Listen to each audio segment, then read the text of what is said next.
Okay, well. I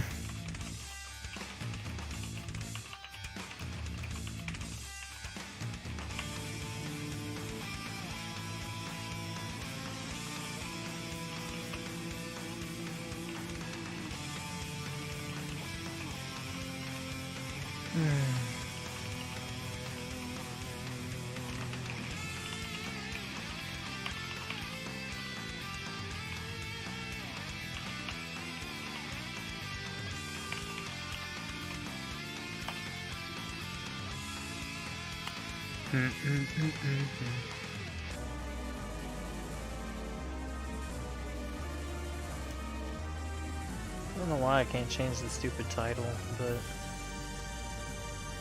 it is what it is.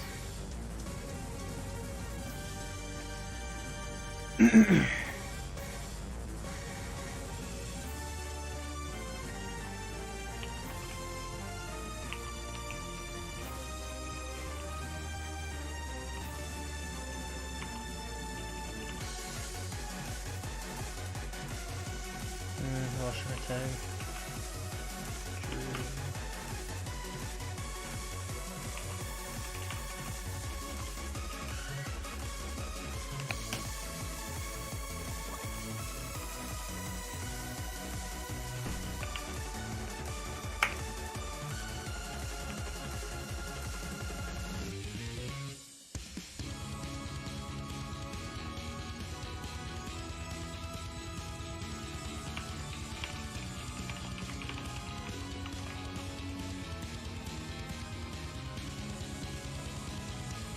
Okie dokie.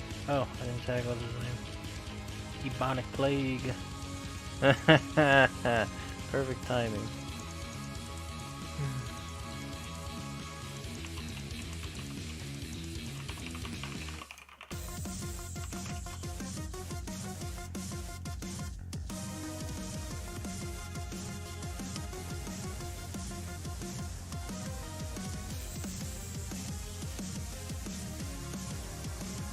I always find it weird that I can't change my stream name. I don't know why it does that.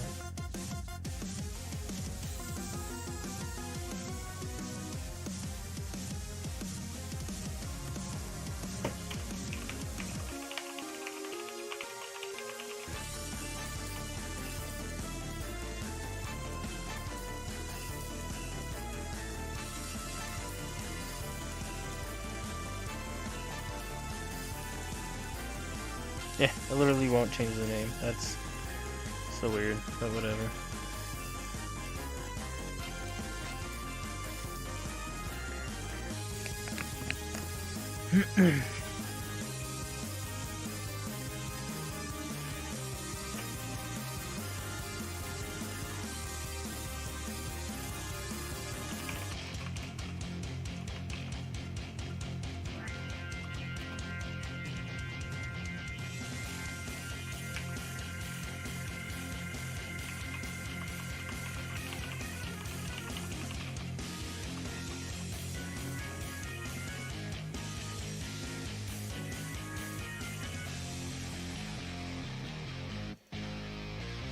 Alright, y'all.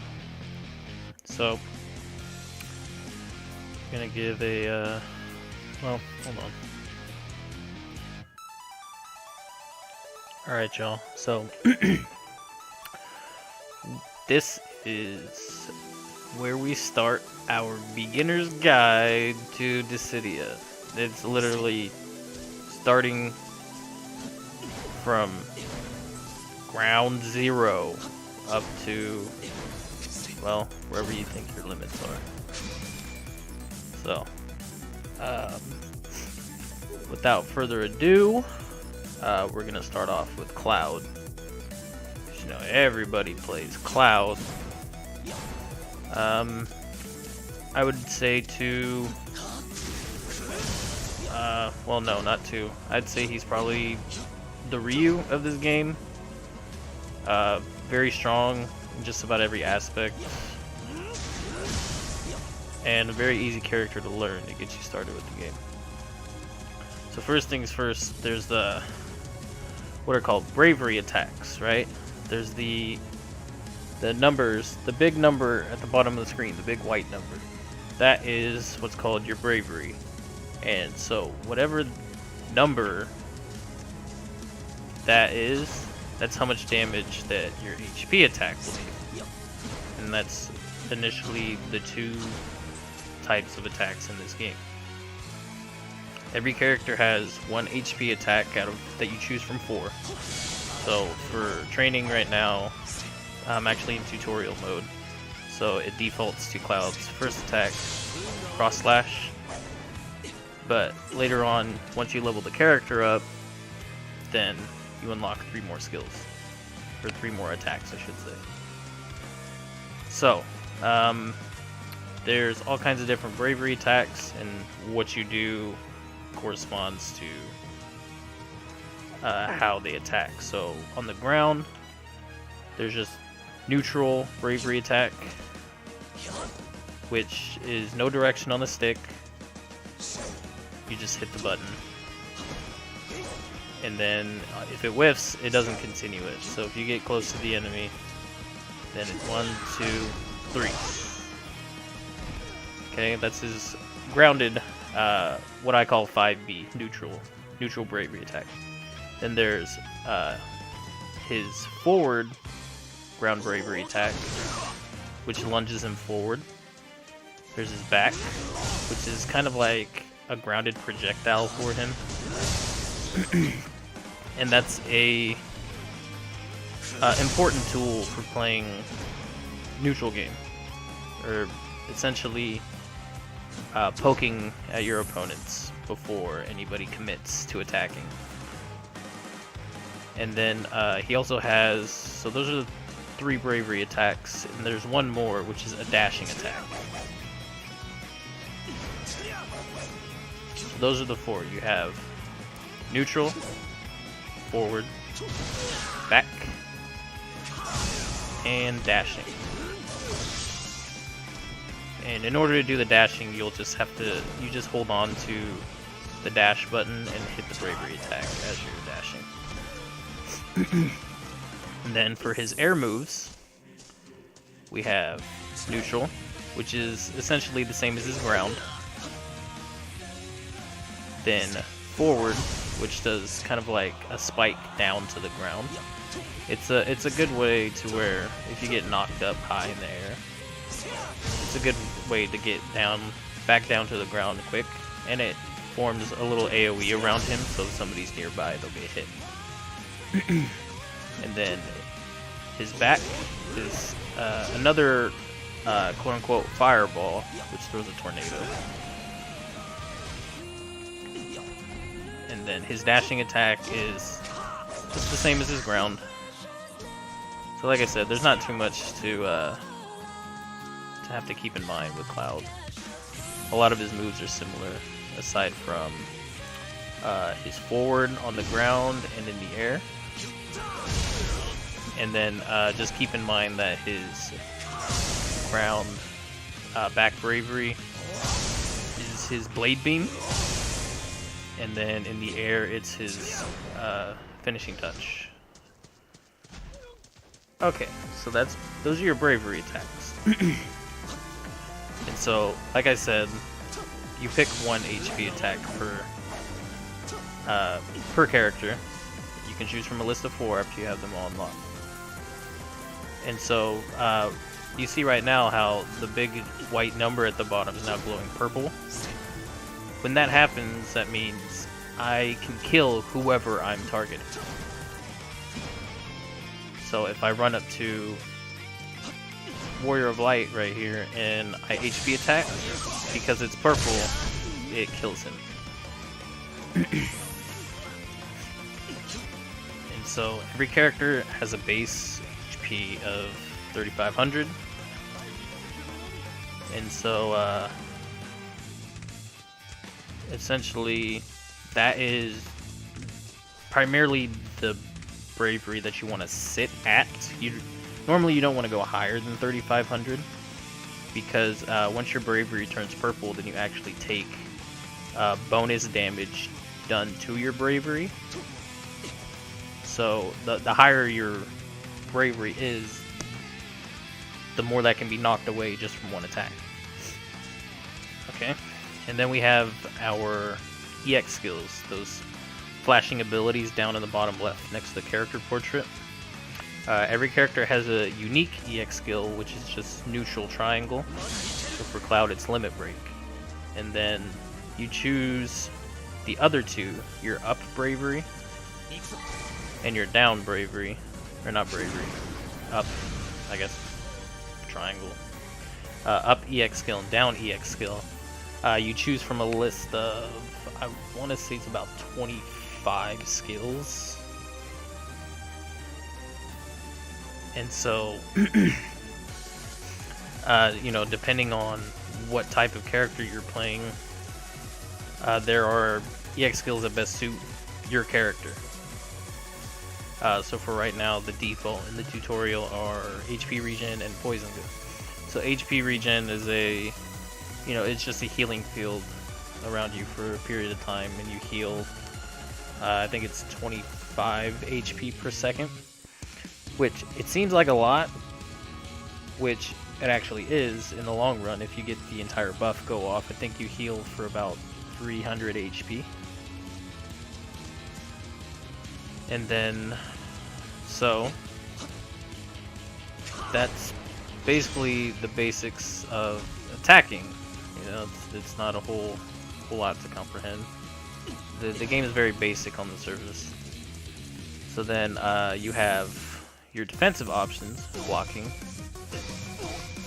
which it, like in Smash, it forms a bubble around you. So the longer you hold the shield, the darker the color will turn. And if once it's red like that, any one attack that you block will break you and put you in a dizzy state. So blocking is very important, but you also have to be wary not to get shield broken, because then that's a free attack on you. And then there's dash, or not dash, dodge. I don't know why I said dash. So there's dodging. Dodging has minimal invincible frames, and what that means is it's a period of time to, if you dodge at the correct time, you actually won't get hit. I guess I shouldn't say you won't get hit, but I mean, I guess essentially you don't get hit where you normally would, if that makes sense.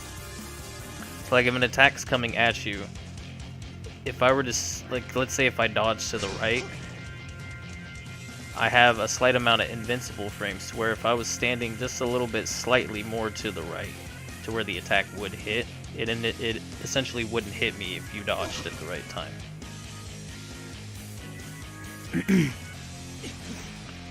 And then, oh yeah, jumping can also be used as a defensive tool, because of, like, Cloud's cross slash, it doesn't have a lot of vertical movement.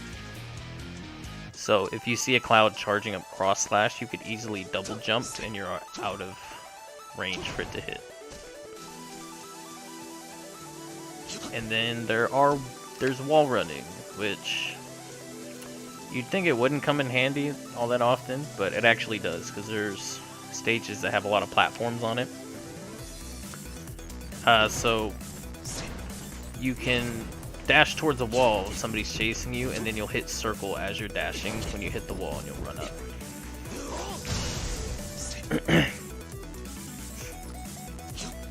Okay, so I'm at 2500 bravery right now. So any damage that you do to your opponent's bravery, see that did 128 damage, so that's added onto yours. And your main goal is to essentially break your opponent's bravery,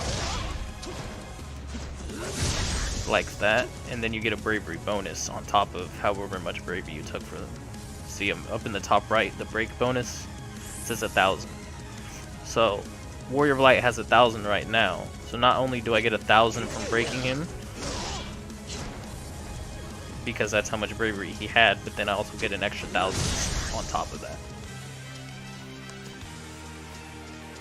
in addition to whatever extra damage you did past their 1000 bravery threshold. See, right now Cloud's at 7,000 bravery, so I can essentially kill any character in the game. Because everybody has the same base health. But like, let's say if Warrior of Light were to hit me with his bravery attack, then I would take a lot more damage than if I were at, say, 3,500 bravery, because of how high my bravery actually is.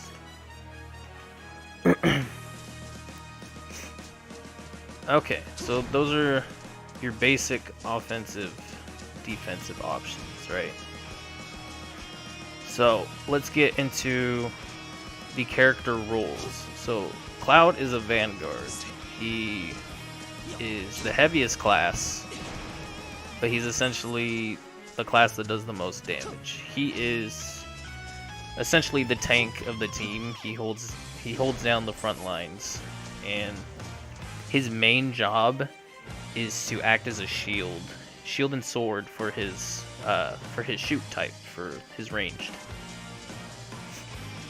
Now that doesn't mean you can't be offensive as well, right?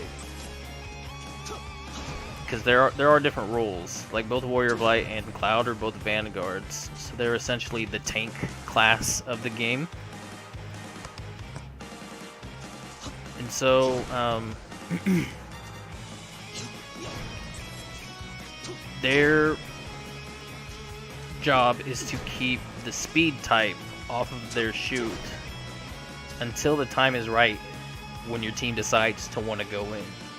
Then it's essentially Cloud, or the Vanguard, or Heavy, as other people call it. It's essentially their job to start the fight.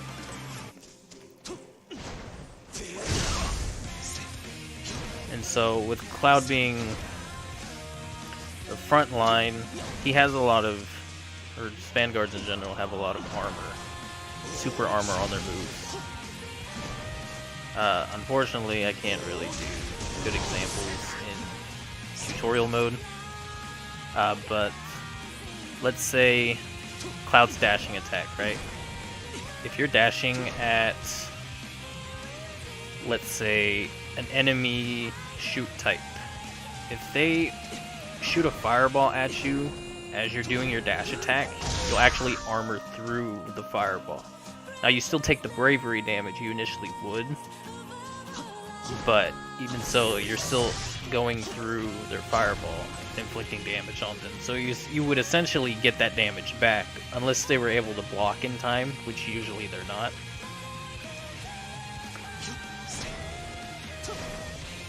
And then, so that's pretty much a Vanguard in a nutshell.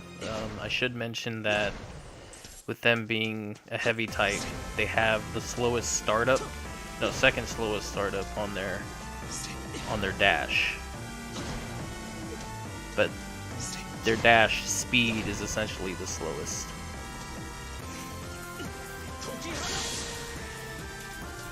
And then if you want to get more in character depth, what Cloud's Limit Break does is it allows him to charge his moves up quicker.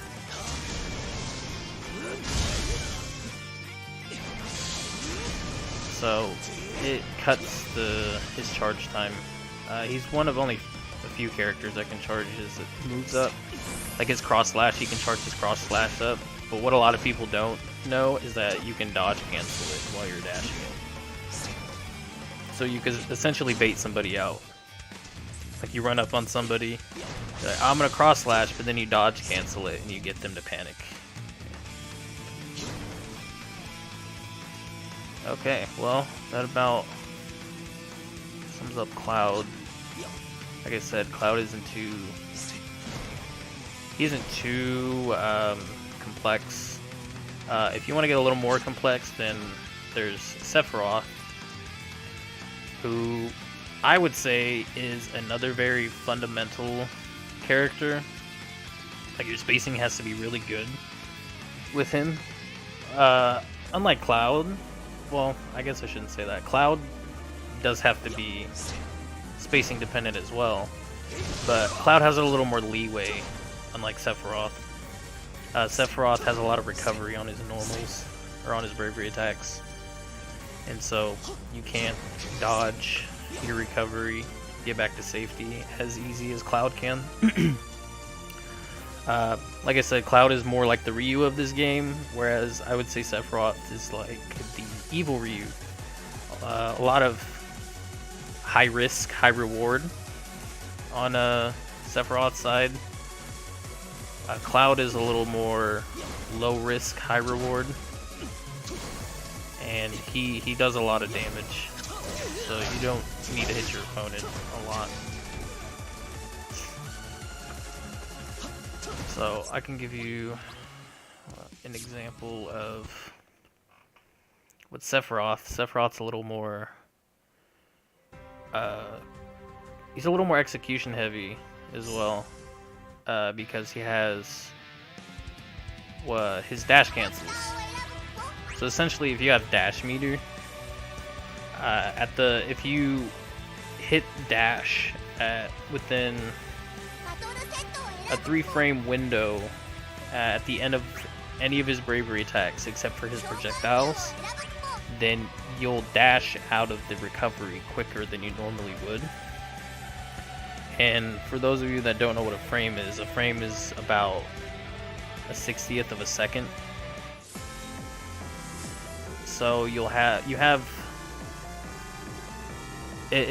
let's just say it's a small window to cancel into his dash cancel.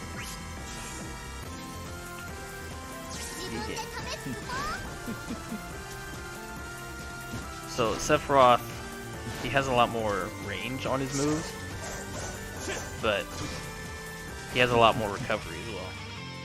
See, if you whiff, then you're stuck there for a period of time. And then his dash cancels. I messed it up. I'm still not 100% on dash cancels, but that was a dash cancel.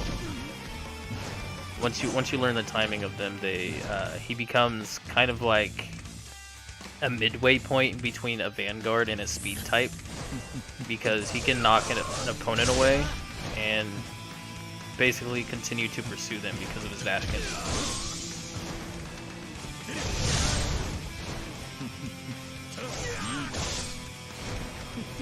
If I can actually hit a dash cancel.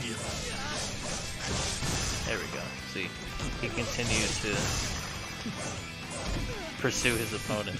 And then his unique EX skill, Genova, it puts a field around him. See that green field? Any enemy caught in the field is actually slowed down, so it allows him to catch up to enemies a lot easier. And coupled with his dash cancel, there's essentially no character that can get away from him effectively.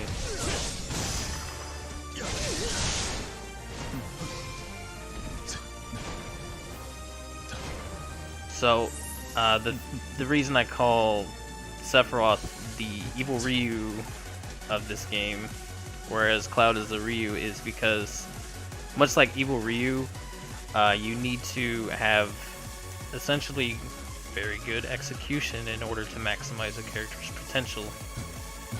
As you can see, if you don't hit the dash cancel, Sephiroth is just a very average character.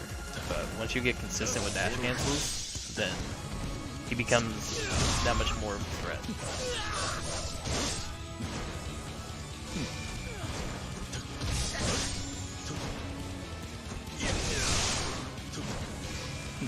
And as you can see, I haven't practiced dash cancels in a while, so I can't hit them very consistently.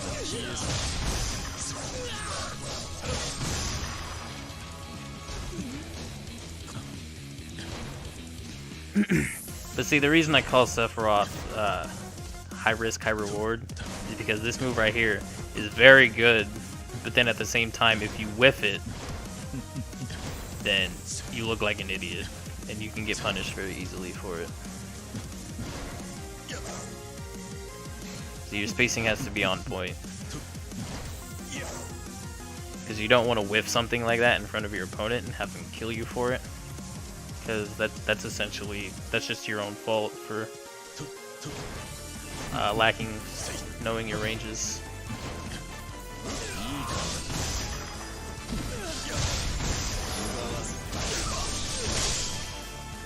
Okay, so now that I've shown you both Cloud and Sephiroth, we can go to...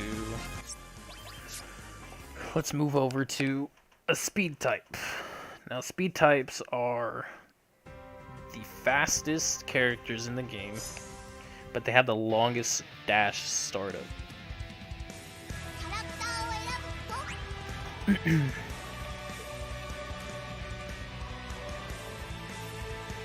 And essentially, oh no, it's giving me Gungnir. You're kidding. Alright. So the reason I was complaining about Gungnir is because that is Kane's worst HP attack. Because it's a ranged spear, but the range on it is very bad. And it has slow startup. So if you pin your enemy up against the wall, right?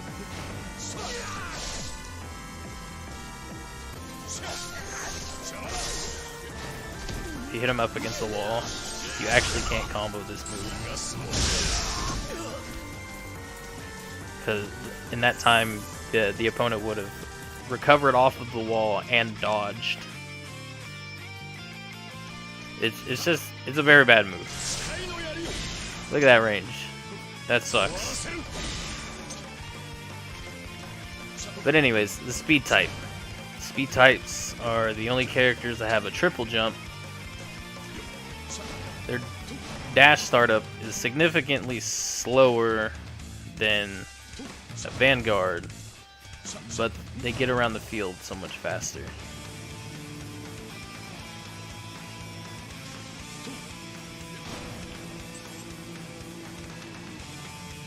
And essentially what a speed's job is, the speed is, think of a speed as like an assassin, right? Or not an assassin. They are an assassin. Think of a speed type as like a sniper.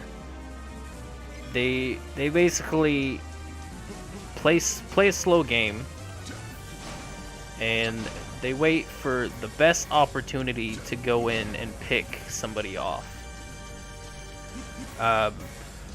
Most of the time their target is the enemy shoot type because they have the best chance at getting in. But it can be essentially anybody that is out of position.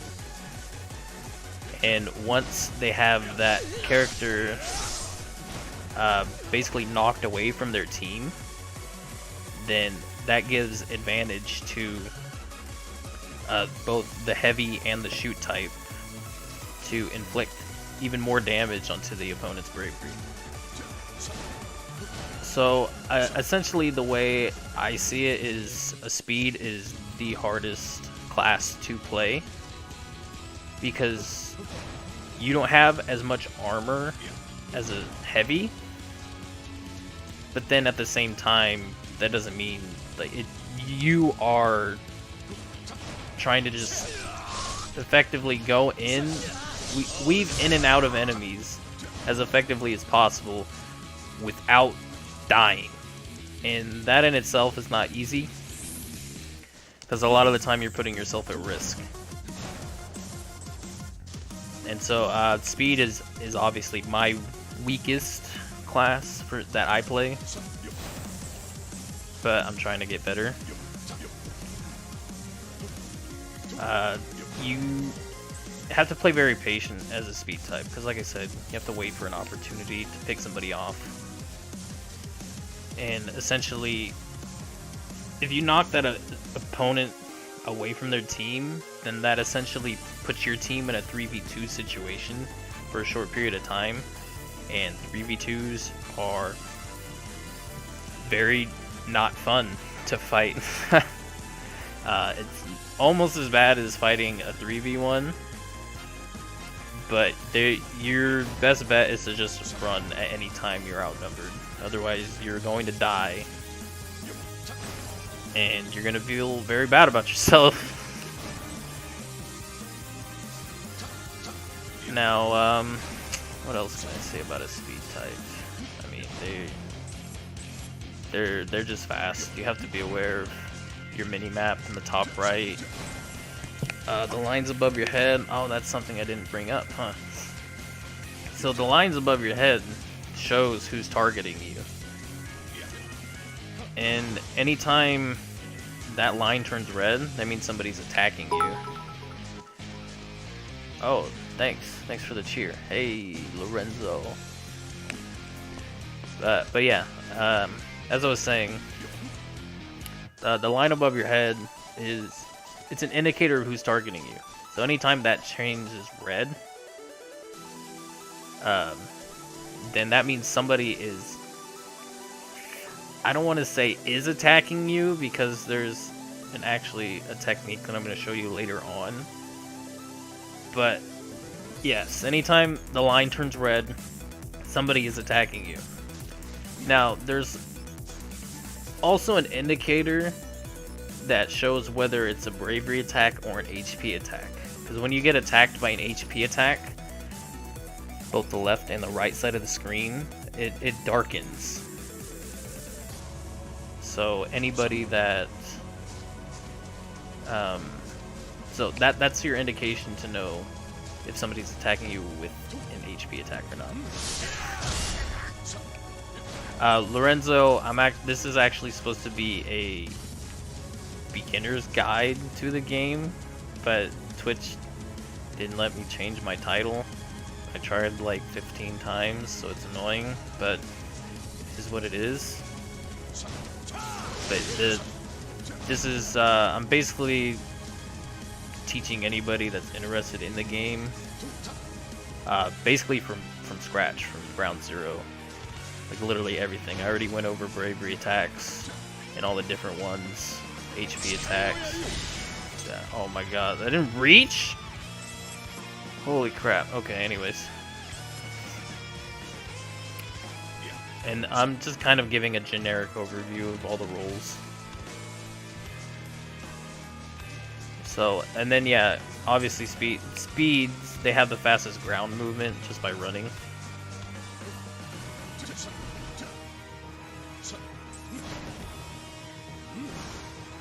And Kane is a very good example of a speed type, because look at this. This guy just comes out of nowhere with something in your face. He just comes out of nowhere, picks you off, knocks you away from your team, and then turns around and then fights the 2v3 for about a good 3 to 5 seconds while you're recovering and getting back to your team. Getting picked off by his speed type is probably one of the worst things, especially he's playing a shoot type, because shoot types have the worst defense in the game. And so if you get knocked away from your team and they converge on you, it's pretty rough. I'm not gonna lie. Like, you have to have very solid defense if you want to play a shoot type. So that's a speed type, essentially. They're fast, and they look for a gap in an enemy group, and they pick somebody apart. They get in, they get out. That's their job. And basically, if they have everybody looking at them because everybody in the other team's afraid of getting picked apart, then that just opens up an opportunity for both your heavy and your shoot to move in and deal damage. Alright, so next we'll switch to a shoot type.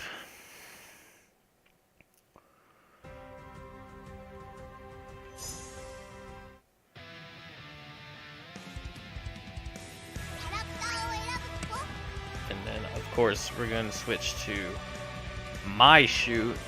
This is the character I play. This is my main character, Golbez, who on paper is a very strong shoot type. Easily, arguably top 3. The only thing is, oh no, I picked the wrong one. No. Now, the reason I say arguably top 3 is because he has this shadow dragon. Watch, every time I shoot a fireball, that dragon pops out, right? But if he takes 1,000 HP damage or more, then the dragon goes away, so all of his fireballs are significantly lowered. Like the durability and range on them. But anyway, we'll talk about that later. Okay, so Golbez, right? Shoot type. Big dog. So at all times you want to be watching your mini-map, but the difference between both Vanguard and a speed type in regards to a shoot type is those little circles on the mini-map. You have to be very wary of those, because that's how you know the distance of your fireballs. See right there, Warrior of Light is roughly about 4 circles away, right? So my fireball stops roughly just right in front of him. So it's about, we'll say about 3.5 circles. That's max range for my fireball. And so you have to, as a shoot type, you have to learn the ranges for all of your fireballs. You don't want to just be shooting fireballs out and having them not hit, because then that's just essentially wasting time. So for me, the sweet spot is roughly about 3.5 circles for my neutral fireballs. Now my back bravery, Genesis Rock, or not Genesis Rock, Delay Earth, that's what it is. That is my farthest move. Okay, see, it goes four circles. And it's actually not his best move, but it is good for fighting other shoot types, because the way the rocks come out, they come out spread out, and then they gradually cone, like stack on top of each other and go towards their target. So, like, let's say your opponent shoots something at you, you can delay Earth, and maybe 1 or 2 of the rocks will collide with their fireball, and then the rest will continue to their target. So this is very good against other shoot types. And then there's his Aquasphere. This is kind of like his hidden missiles, essentially, like Doom from Marvel 3. With this, you want to throw this out at either a heavy or a speed type. Anybody that's going to be trying to get in your grill. Because there's been several times where... Oh, 604 Ronin, thank you for the follow. So there's been several times, right, where I've had an Aquasphere out and a speed type picks me off and pins me up against the wall, and they're going to either, they're going to HP attack me to either kill or get rid of my dragon or just do damage in general, right? And right before their attack hits, my Aquasphere will clip them from behind, and it'll essentially save me. Much like if you watch a lot of Marvel vs. Capcom 3 videos, you'll see somebody, they'll have their missiles called out, but then they'll get hit, and in the middle of the combo, the missiles will hit their opponent and then basically save them from the combo. It's essentially the same thing. Which is, it's pretty nice. I like it. Although the thing is, everything is substantially reduced once I lose my Shadow Dragon. So my defense has to be super on point. And then a shoot type's dash, right? it has the fastest startup. So what you'll see a lot of really good shoot players do is if somebody is pursuing them or throwing out an attack, they'll dodge and immediately dash afterwards. And because of how fast the startup is on a shoot type's dash, they can essentially slightly extend their invincible frames from their dodge using their dash.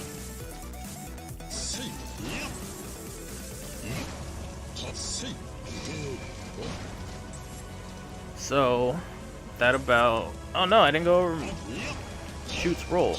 So essentially, so the way I see it, right, the heavy has one target that they should not look at, but one target that they need to keep watch on at all times, which is the assassin, which is who's going to be trying to pick off the shoot type. And then the shoot type essentially has two targets they're trying to watch, or they want to watch the entire time, which is the enemy heavy and the enemy shoot type. They want to keep both of them in check. And then the speed type is essentially looking at all three, which is why the speed type is objectively the hardest class to play. He's looking at all three enemy players at all times to see who moves out of position, who overextends, and picks them apart. Now, that's not to say me as a shoot, you know, I'm not worried, or I'm never not looking, or no, I worded that wrong, or I'm never looking at the enemy assassin type, right? Periodically, once I have the enemy heavy and shoot type in check, I'll take a look at my map, or I'll switch over to the assassin to kind of see what they're doing. If they're kind of about mid-range from me, then I'll throw out an aquasphere at them, and then just kind of forget about them for a few more seconds while my aquasphere basically tracks them.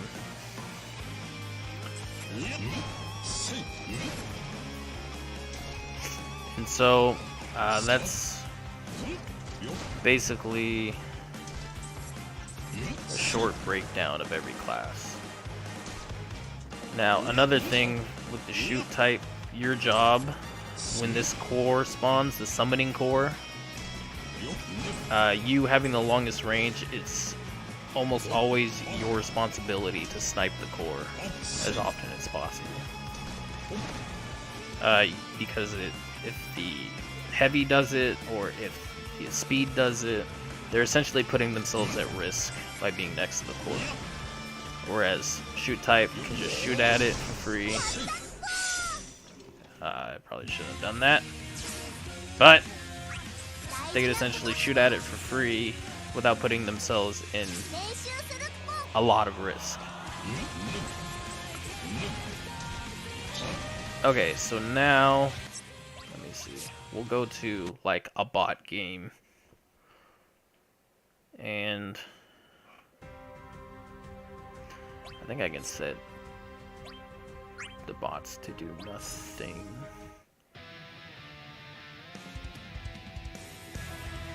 Standard match, standard match, yes.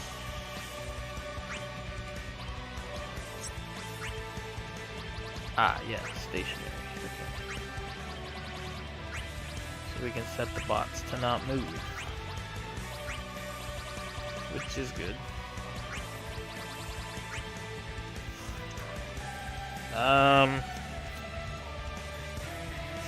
Yeah, sure. I mean, yeah, you can go ahead and pick my character. I was essentially going to go through all three classes in a quote-unquote 3v3 state.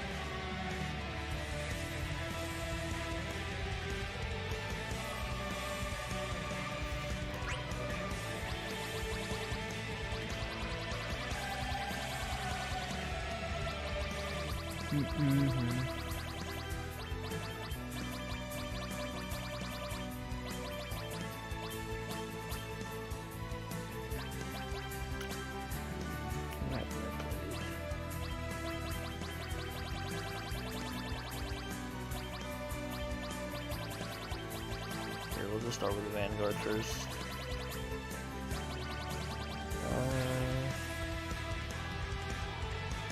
But Brom's not in the game. You mean Garland? Is that what you're talking about? Oh my god. Okay. What do you mean you never seen me play Golbez? I always play Golbez. Alright, so yeah, Garland.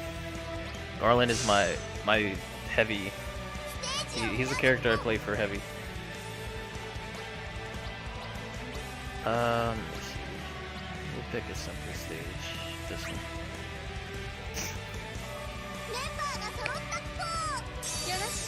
So what they recently added in is a move list. So you hit the touchpad before you ready up. You can see all of your moves. Select on the ground, right? Round edge, which is just neutral, bravery, real.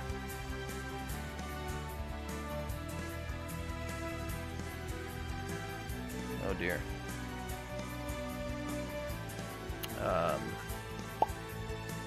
Yeah, grounded is real, which I'll show what the moves do, etc. And then his HP attacks. So those are his 4 HP attacks you can get: Earthquake, Tsunami, Blaze, Cyclone. And then his unique EX skill, which in English it's Deranged Soul, but in Japanese it's Soul of Chaos, so I call it Soul of Chaos, so don't be confused by that. It's just his unique EX skill, which I'll show those. Alright, so these are all the summons. Essentially in the beginning you pick a random crystal and it gives you a summon. And then later on as you level up you'll unlock the rest of the crystals, or the summons. So Ifrit. Ifrit does... He increases your block damage, like damage you do to opponents to their block bubble. And that's pre-summon. And then post-summon, he will... You'll keep the damage to shields, and on top of that, he'll raise your attack power for your bravery attacks. So every summon has a pre-summon and a post-summon effect, which you keep the pre-summon after post-summon, of course. So you'll have 2 effects going on depending on your summon. Shiva. Once you like, let's say you land an HP attack, she'll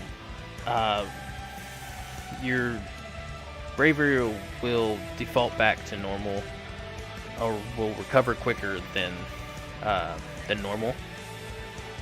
Pre-summon and then post-summon, she actually increases your default bravery from 1,000 to 1,300. And so Ramu, pre-summon, he'll increase your buff skill gauge gain, which are your up triangle and your down triangle EX skills. Those recharge faster. So like, let's say I think Mighty Strikes is an EX skill. It buffs your bravery damage for a period of time. I think the cooldown on it is about 60, and so 60 seconds. So with Ramu, it recovers quicker. I think it recovers 10 seconds quicker or something. I'm not entirely sure on the numbers. But then post summon, your EX skills recover quicker and they last longer than normal, which is pretty good. Odin is not all too common, because all he does is increases your dash gauge. Now, I know that sounds good, but it really isn't, because if you're running low on dash, you can just land on the ground for a second, or just stop dashing and it'll recover. And then post summon, he increases your movement speed, which again isn't all that important, but yeah, Odin has you'll almost never see Odin picked, just because his buffs are just not on the par as the rest of them. Leviathan. So Leviathan is another summon that you almost never see picked because its buffs are not significant enough.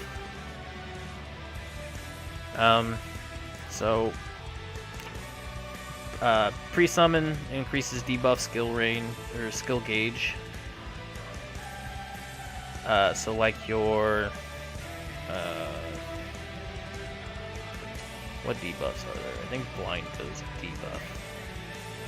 So oh yeah, my bad. I should have mentioned with Ramu, your buff EX skills, they come back quicker. So like Mighty Strikes, HP regen, those are buffs, right? Leviathan posts debuffs, so like Blind Ga, Bind Ga, those are two different ones. Blind Ga kind of like puts this black fog on the screen and makes it quote unquote harder to see, which it really doesn't. And then Bind Ga actually stops you from moving in place. Moves like that, they'll recover quicker with Leviathan. Leviathan is a debuff summon, which is why not a lot of people pick Leviathan, because the way this game is played right now, you want to be using EX skills that are win more EX skills, like Mighty Strikes, HP regen, and not EX skills that try to help you catch up. But anyways, post summoning, it does the same thing as Ramu, but with debuffs. It'll increase their duration. Okay, Alexander, free summon, increases max HP. So I think it increases it by 200, which is not a lot. 200 extra HP is essentially one more bravery attack to kill you. And then post summon, it increases your defense, so you'll take less damage theoretically, but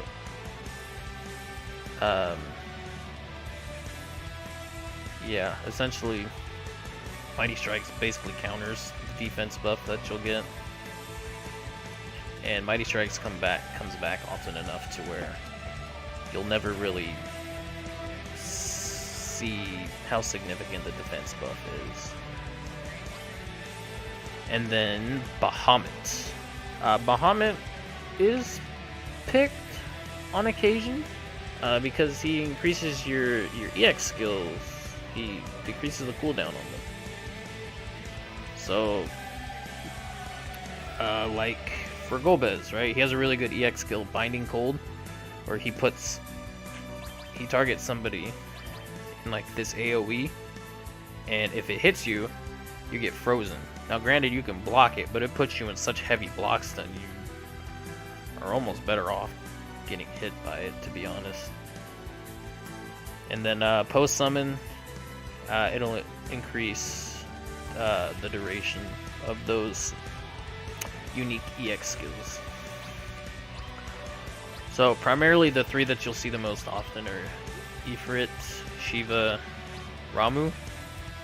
On occasion you'll see Bahamut.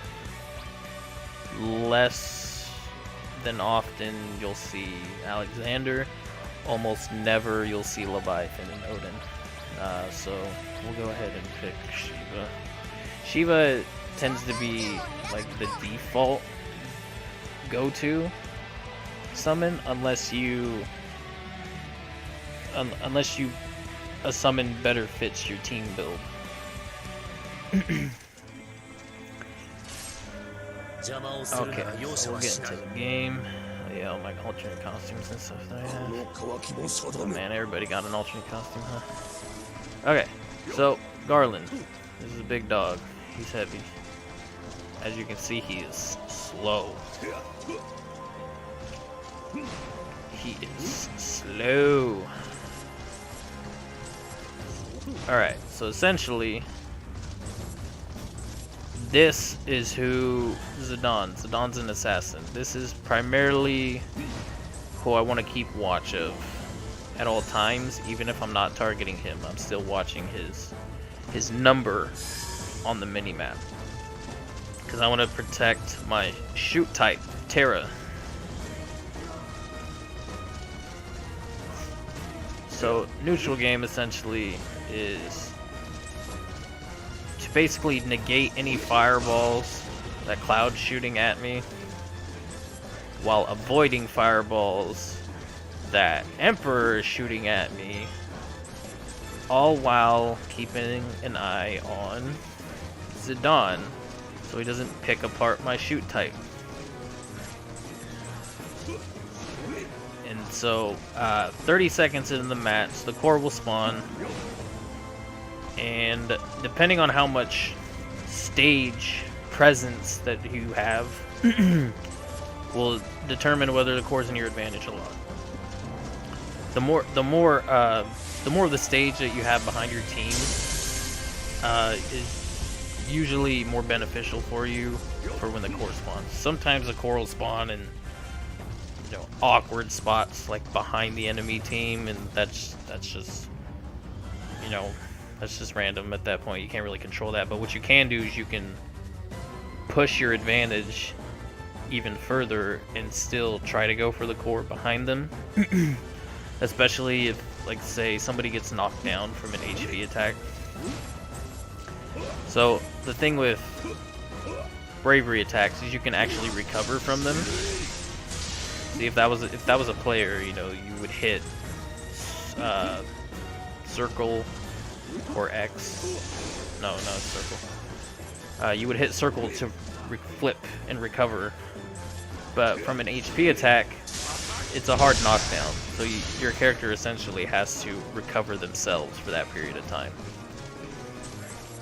So getting knocked down by an HP attack essentially takes you out of the game for at least 5 to 7 seconds, which is a ton of time.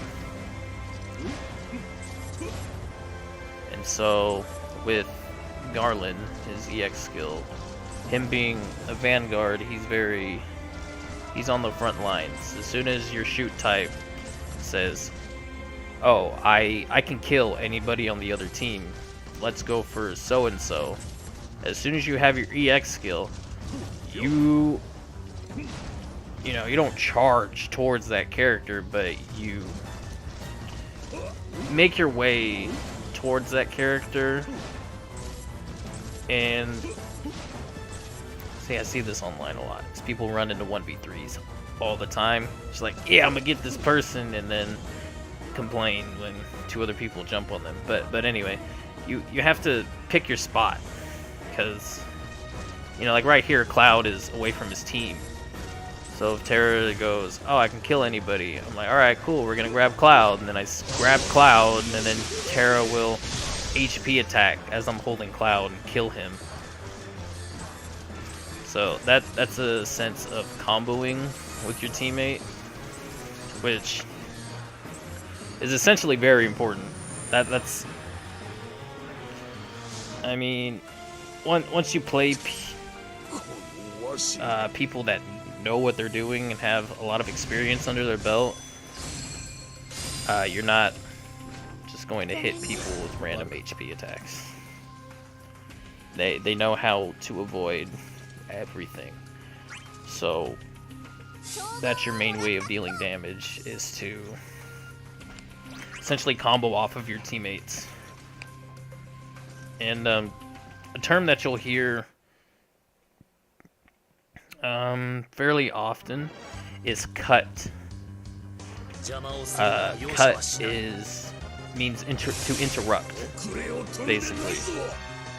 So a good example is like Sephiroth's Octa Slash. It is a very long HP attack, Octa 8. So he does 8 slashes, in his HP attack, the last one actually dealing the HP damage. So if you have a teammate near you, you know, you'll yell out to them or whatever, if you're voice chatting with them or anyway. You'll be, oh, can you cut this? Can you cut? You're basically asking your teammate, are they in a position to where they can interrupt Sephiroth's HP attack, basically saving you as well as doing damage at the same time. And that's kind of like the next step in learning how to play, is being aware of everything going on around you. Like, let's say Squall is getting hit and I'm over here and I notice that he's getting hit, but that person's out of position. Then I'll want to head over there and essentially knock them off of Squall. And once I knock them off of Squall, then they're very out of position. We could essentially jump on that person and kill them before their team is able to get over and help. Alright, so that's a little bit intermediate stuff. So let's talk about like intermediate defensive options, right? So if you're getting attacked by an enemy, bravery attack that is, you'll want to block, usually, unless you can cause them to whiff with a dodge, right? But let's say you're blocking, let's say, you know, Cloud comes up behind me and I have to react with a block. Now normally people won't finish their strings. Like, see right here, it's one hit, but then if I finish it, then I knock them away. So what a lot of players do is they don't finish their strings. Like that, I'll keep Cloud here. So I can, I basically have advantage at that point. So I keep Cloud here, and then I'll dodge closer to him. And then this is a rock, paper, scissors situation. He can block, he can try to dodge away, or he can try to hit a button himself. And so in that situation, your best defensive option is usually to just block, and then you'll react to the HP attack. So in a situation like this, right, you'll hit him, and then you'll just block. That way if I do it again, you're blocking. You don't take bravery damage. But then if I keep you here, and then I HP attack, then you react to the HP attack, instead of just trying to initially dodge. And then on some cases, they could have a slow HP attack, like with like Garland's second HP attack. He has Tsunami, which is like a wave HP attack. If he tries to essentially reset you to do Tsunami, it has slower startup than Earthquake, so Cloud could essentially try to hit a bravery attack during my startup of my Tsunami. And he'll actually win. Or, yeah, he should win in a situation like that. But that's where the whole, like, block reacting thing goes. Very rarely do you want to try to hit them with your own attack, because normally they'll be in a situation to where your attack will be too slow and you'll just get hit for it anyway. So normally your best option is to just block a situation like that and to react to the HP attack. Now I'm gonna switch to a shoot type. Oh no, I went to the wrong thing. Alright, so I'm going to switch to a shoot type and show you essentially the things that I do when I'm attacking. Because remember how I said the line above your head, right? It indicates if somebody's attacking you or not. There's a trick to where you could essentially use the line to trick somebody. What's up, Ebonic Plague? What's going on, fam?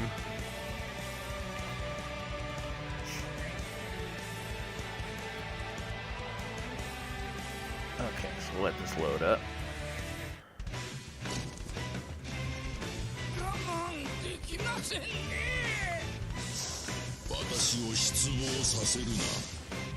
Alright, so go. Oh, they're moving. Alright, that's fine. I'll just explain stuff as I'm playing. So, since this is AI, my team doesn't care to cover me. Alright, so who am I targeting right now? I'm targeting Jack. So normally, Jack would be gunning for me, right? So I want to throw an Aquasphere out at him. And just kind of forget about the Aquasphere, because that's my hidden missiles. And see, it hit Jack while I forgot about it. 30 seconds in, the core spawns. It's essentially my job to shoot the core because I can shoot it the safest. And so Cloud, both Jack and Cloud are chasing me. So if you're in a 1v1 situation like this against Jack, playing as Golbez anyway, or just any speed type, you'll want to throw out your Aquasphere and essentially dance around it if you're going to try to engage a speed type. Alright, so who is their shoot? Their shoot is Kefka. So normally these are the two characters that I'm looking at. The heavy and the enemy shoot type. Right? Because my job is to infiltrate fireballs from the shoot type, as well as apply pressure onto the enemy heavy. Nice. They got this on. No, it's not that she's, that polarizing. Is that she's the most, what's the word I'm looking for? She's the most versatile with just random teams. Because, like, literally any character benefits from their bravery recovering quicker, or just having a higher default bravery in general, right? But that's not to say that that same team can't play Ifrit.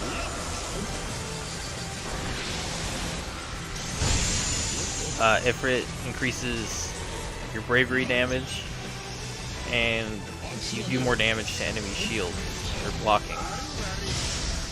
What the hell? Like, see right here, my range for Golbez is 3.5 squares, or 3.5 character circles. That's the farthest. Oh, okay, my team wants to summon. So to summon, you'll just hold the touchpad.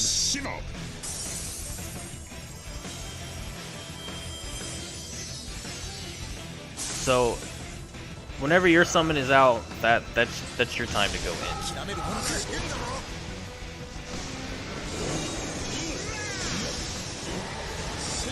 There should be no reason you can't at least net 1 or 2 kills from the summon. I got confused thanks to Kefka. He swaps your damn controls like MODOK from Marvel 3. Anyways, so yeah, my generic EX skills are Mighty Strikes, just buff my attack, right? So then this Fireball clashed with that one. So yeah, that Fireball did 1200 damage, 1200 bravery damage. Without the without Mighty Strikes, it would have been about 800. Anywhere between 800 and 900. Alright, so yeah, anyways, the trick that I was gonna say is,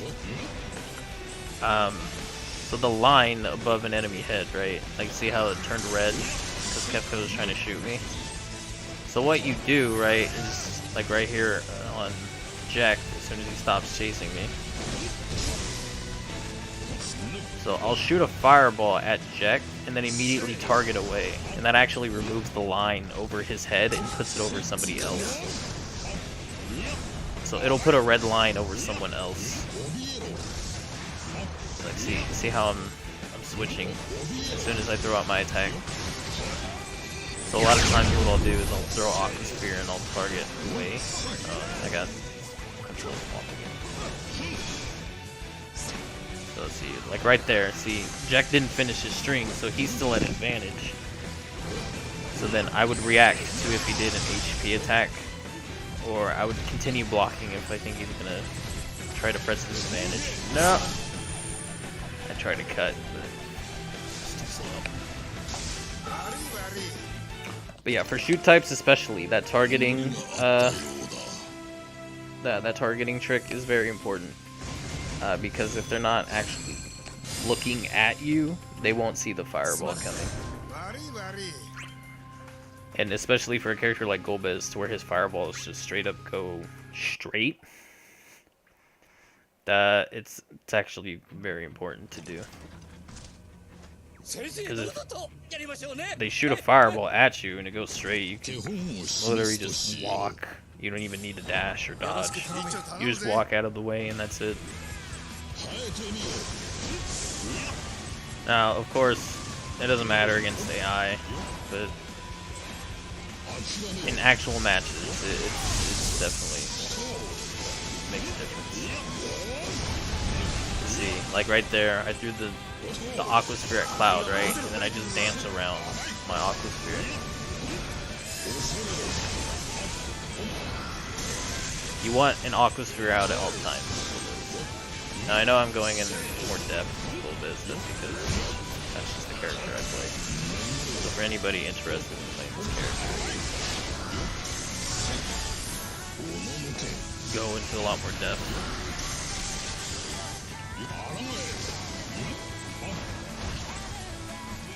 And so like let's say you're, come on, wall run. I can't wall run. I won't. So earlier I said with Cloud, you can do his air forward bravery to fall down to the ground fast. So like let's say you're a character like Golbez, right? You get knocked high up in the air. You could guard fall. And that's your fastest way back down to the ground. So as soon as you, like right before you're about to hit the ground, you want to let go block. So that way you're not stuck recovering out of your block. I'm not sure exactly what a good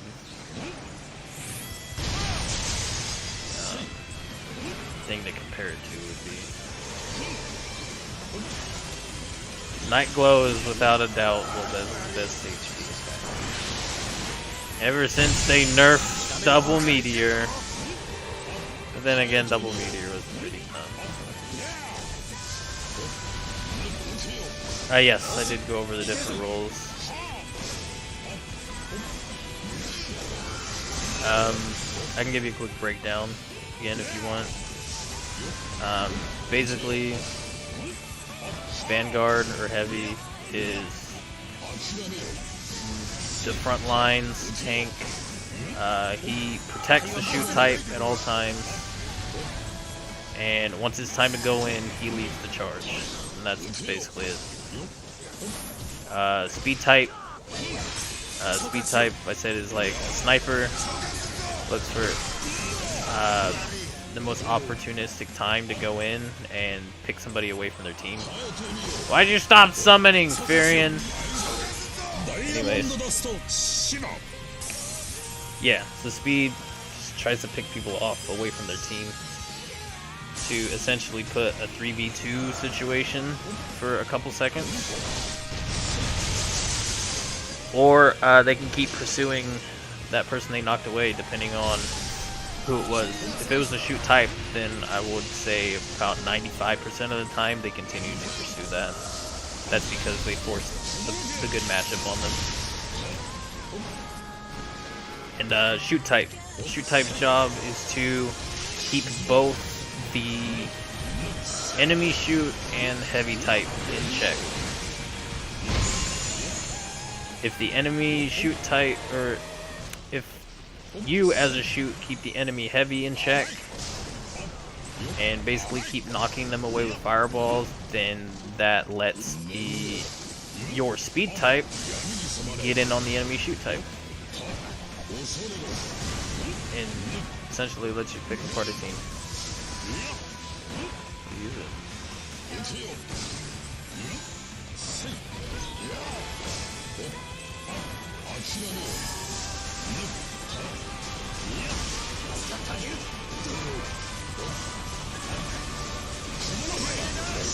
Oh no.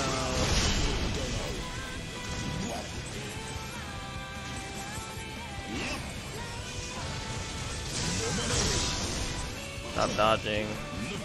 Good AI. Hit him. Jack, what are you doing? Anyways, I'll be back in a second.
Okay, I'm back.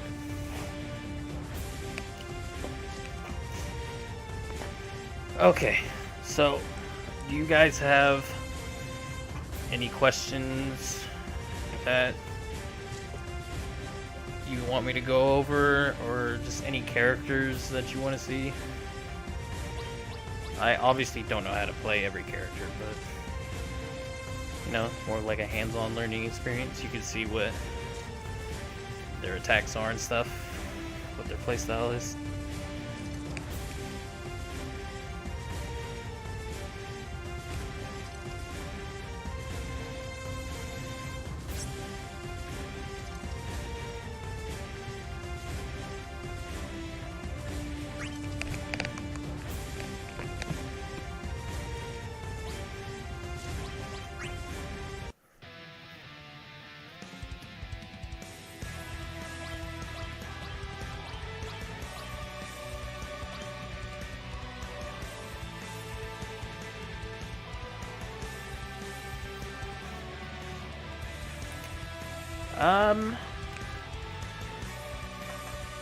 That's not necessarily true, no.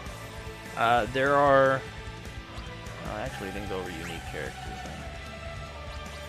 Unique characters can kind of fall into that middle ground to where they can fit just about any role. Like, Onion Knight. Onion Knight's a good example. I have no idea how the hell to play this character, but, essentially, Onion Knight can change his class, right? It could be Sage. I think that's what it is. Sage, which is basically a shoot type. And, of course, depending on what role you're going to fill, you'll pick your HP attack. So Meteor's his quote-unquote shoot HP attack, right? And then, like, Sword and Sorcery is his heavy slash speed HP attack. But then there are also characters that are like pseudo 2 rolls, even though they kind of aren't. Like Cecil, Dark Knight Cecil, is very strong on the ground, right? He's a little slower. He hits hard, but then Paladin Cecil, he's very good in the air, and he's faster than his Dark Knight role. So he's basically a Vanguard Assassin hybrid. And then I went over Sephiroth earlier. He's a heavy, but his kit, like his unique EX skill, like Genova, which slows down enemies that are in your AoE, and just his ability to dash cancel can make him kind of like a pseudo assassin on top of playing a Vanguard role. And then who else do we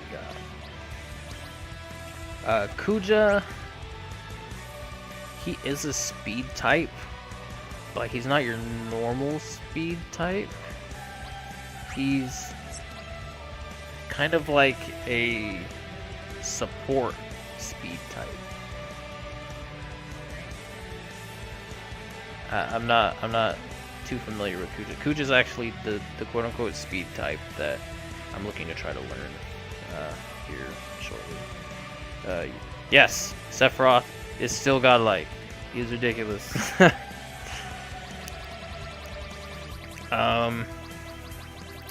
Sephiroth is probably top 3 solo characters, free, without a doubt. He isn't... I feel like he's not as good in team compositions. Or see, okay, when I say solo, I mean like let's say you solo queue online, right? Sephiroth is without a doubt like top 3 best characters. But then like in your predetermined team composition, I feel he's not as strong as other heavy types can be, unless he's kind of filling that assassin speed role. Then I feel he can be very good at doing that in a team atmosphere anyway. And then Golbez sucks solo queue. At least console, like here in the States. Golbez sucks solo queue. Why? Nobody covers you. So when you lose your dragon, you're like half a character. But then in team compositions, right? Like my team, Marvel's Anime, me, Julian, and Jonah. Golbez is godlike, because Julian is always on my ass, making sure I'm covered. Which lets me just wreck shop with Golbez. As like you saw at the fantasy finals, right? In that last game, in game 5, I essentially didn't get touched until about 3/4 of the way through the match. And at that point, I had already done like my damage to bravery and everything. And even then, when I did get hit, I actually didn't lose my dragon. I kept my dragon that entire match.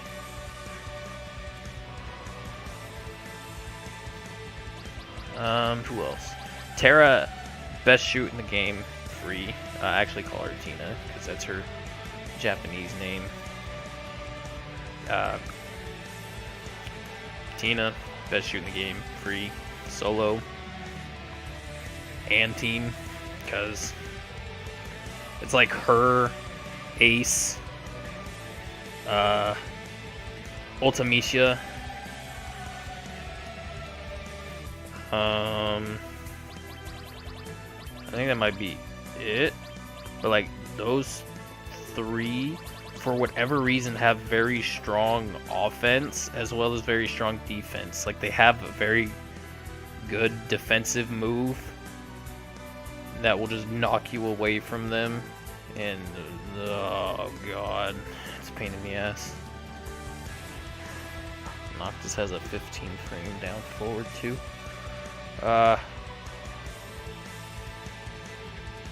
I don't know how fast Lars is down forward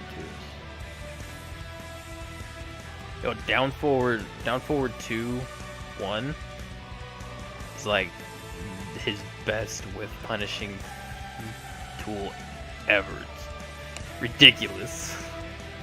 Anyways, who else? Vaughn's a unique. And the fact that he gets 2 HP attacks, right? So he essentially, I think he gets 6 overall. But Vaughn, he can play speed and I guess kind of shoot. He has a 1 HP attack where it's like this big old fireball and he throws it pretty decent distance. So that's why he can be a quote-unquote shoot type.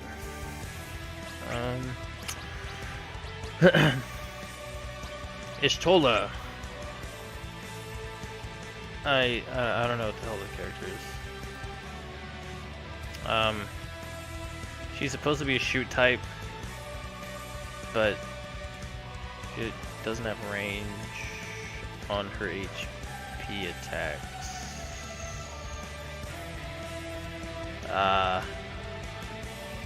Which is why I stopped playing. Well, I didn't like stop playing her, but that's why I didn't play her at Fantasy Finals. Like, she's not your typical shoot type. But yeah, just whatever.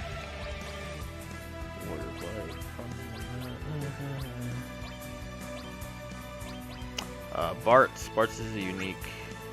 He can be speed or Vanguard.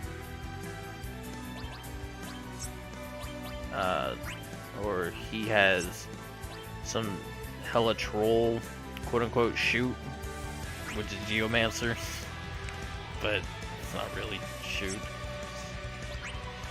Throwing that out there. X-Death is... he's weird. He's like a debuff Vanguard,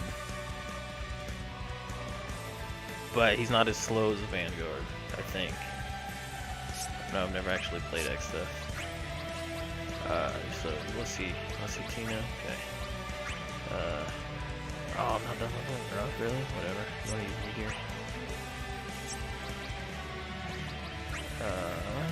Okay, sure. We'll do this. So, unlike most shoot types, you can't just shoot shit out with Tina. I mean, I guess you can, but she has a charge. She has a passive charge mechanic where you'll see this. Well, I mean, I'll show you, of course, but you'll see this aura appear around her, basically, and that buffs her bravery attacks. And when she has that aura, that's the only time she can HP attack.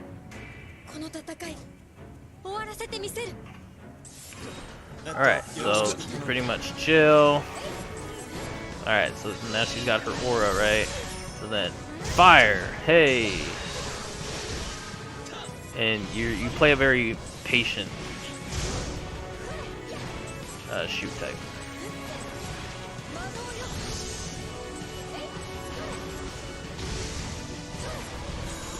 So, what's her ult? Oh no, that's her lightning.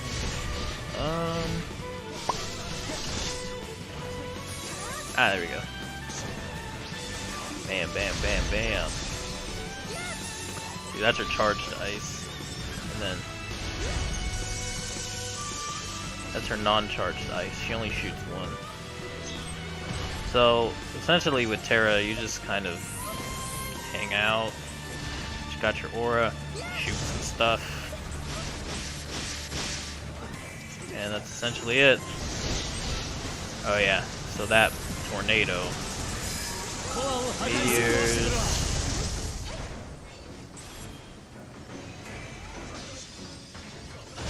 Yes, she's very, very passive. Rip! That's 2 kills.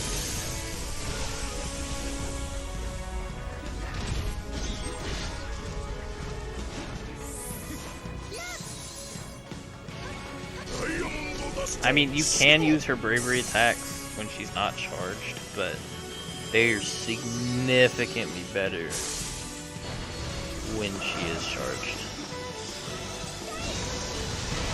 Oh no, I got hit by Power Boy. And then her unique EX skill, if I can pop the damn thing. Trance. She moves faster. For whatever reason, they decided to give her that.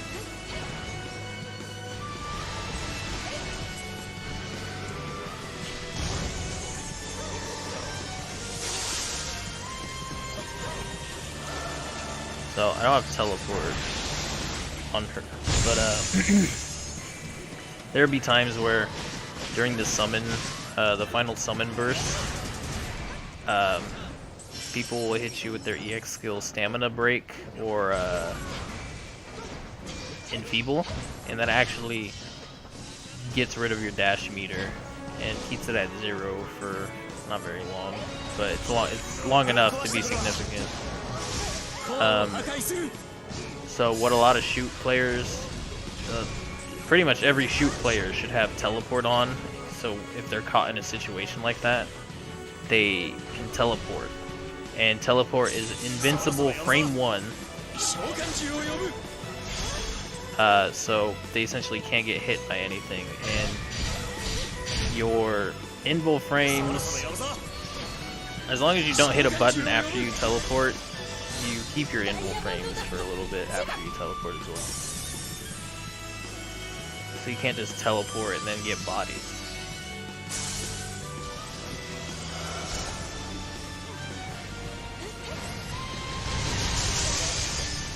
And I should say, the way teleport works is you teleport to whatever enemy you're targeting, no matter how far away they are.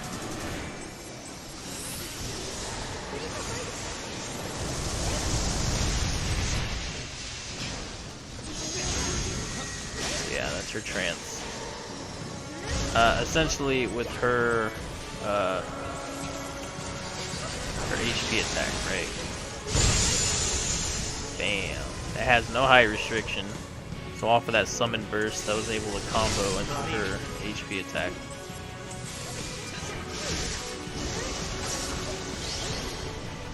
But essentially, she has a search HP attack. That's what it's called. Where it appears just above an enemy, right? So if one of your allies has an enemy hit, you can just convert.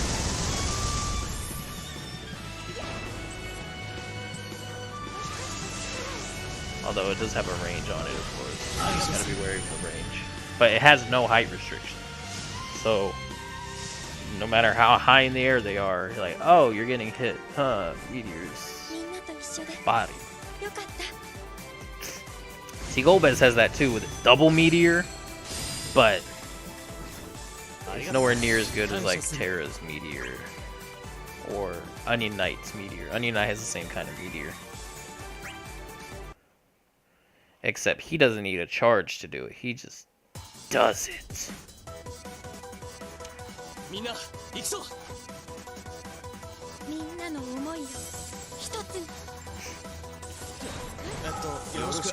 just hanging out, right? What? Somebody got hit, throwing some fire. Just hanging out, right? Oh. Throwing some fire.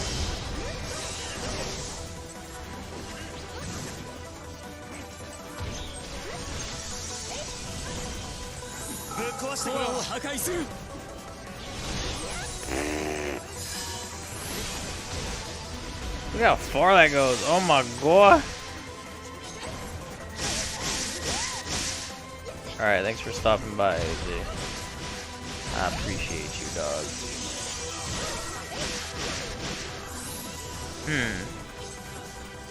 Hey, you have too much bravery. Hit you. Okay, so her air neutral bravery is her cold.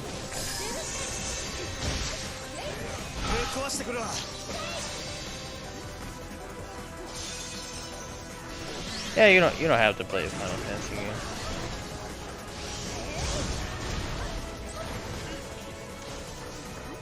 So, what I said for when somebody interviewed me for an article, right? I said in a game like this is a game like pretty much for anybody. Like MOBA players, I feel will have very strong like team coordination, right? Because they play League of Legends. You're like, oh, gotta do this, etc. They'll have very strong team organizations or team fundamentals, I guess. Even though they're not necessarily strong as a solo player. But then,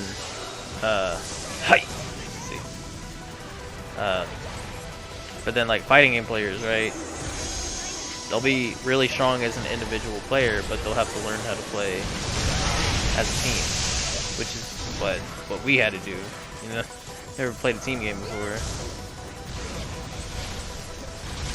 so we had to learn how to cover each other and everything.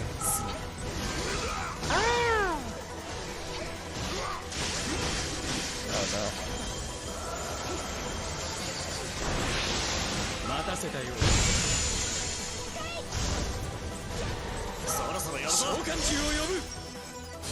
There we go. Diamondo dust, or diamond dust, you know, yeah. I don't know. I'm a little. I don't like the English translation.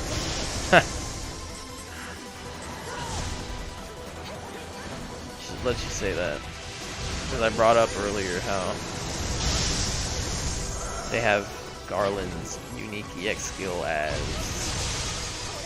Deranged Soul,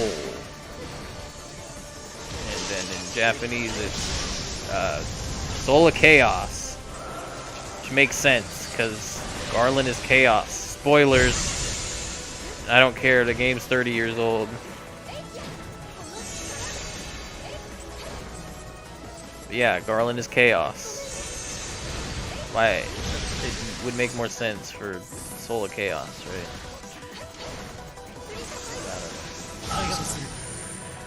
right? And then just all the summon quotes, like for Shiva, that impale them upon Arboreal's ice, lances of ice, or some crap. It's like, say diamond dust. Like, damn. You don't gotta do all that.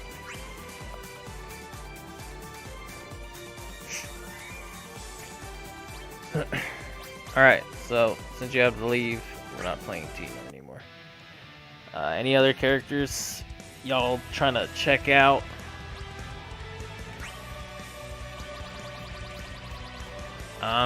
From who are like Terra, Kefka, Zidane, Kuja, Tidus, Jack, Chantoto, Vaughn,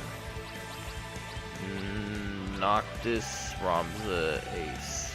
I don't have all of their HP attacks, so I still need to unlock those.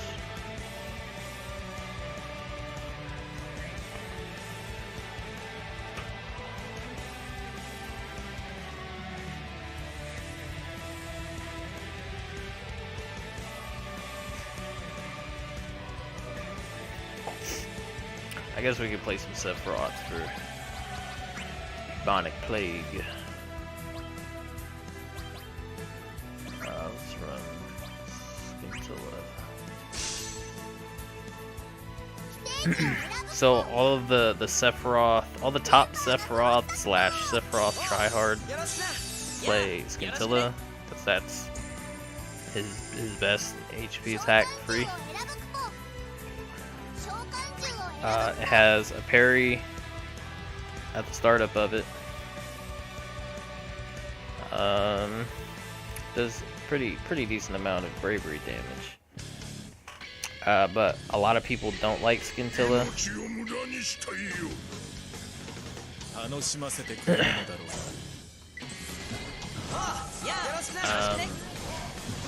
The only thing about Scintilla is if you get a wall hit, you have to hit the dash cancel or you can't combo off the wall hit.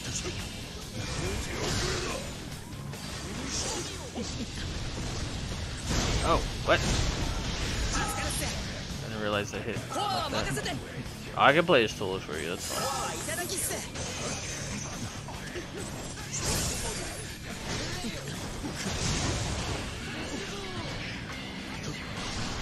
I'll play Stola after.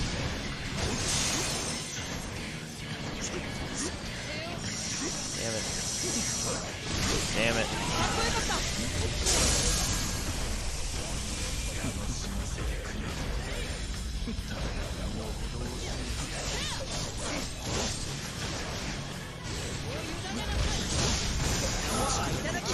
You like that?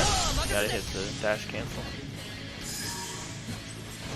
Yeah, I can play Stola. I have not touched Zidane. Hey.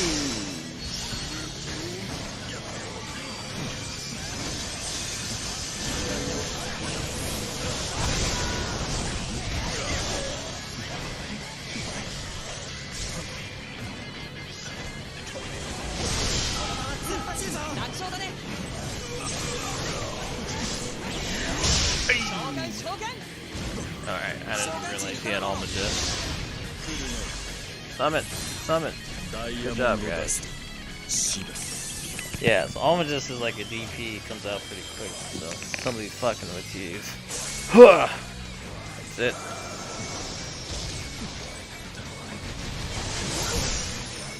Ouch.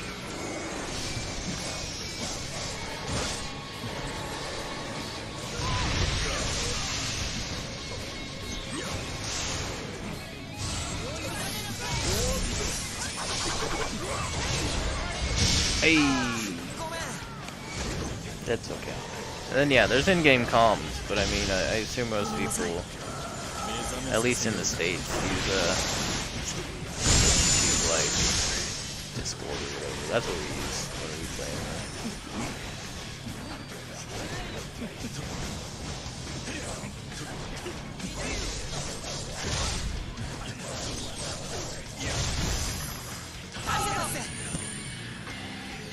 Alright, so I'll play Stola. Stola's weird. But yeah, I'll play her. She just has a bunch of traps and stuff. But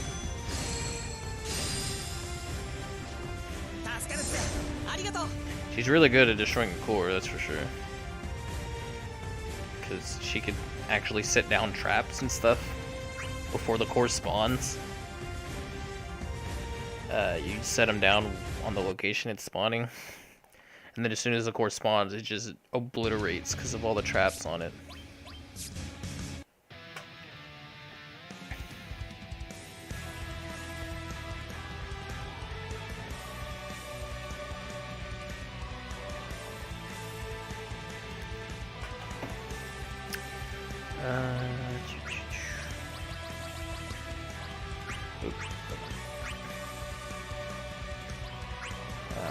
Vivifying Lance, or Vivifying Lance. It used to be Vivifying. Aha! They changed it. Vivifying. Anyways, in Japanese, it's Lance of Life. That's what I call it. It's easier than whatever the hell Viviva is. Play the tactic stage. Tactic stage is very simple. But it's an okay stage.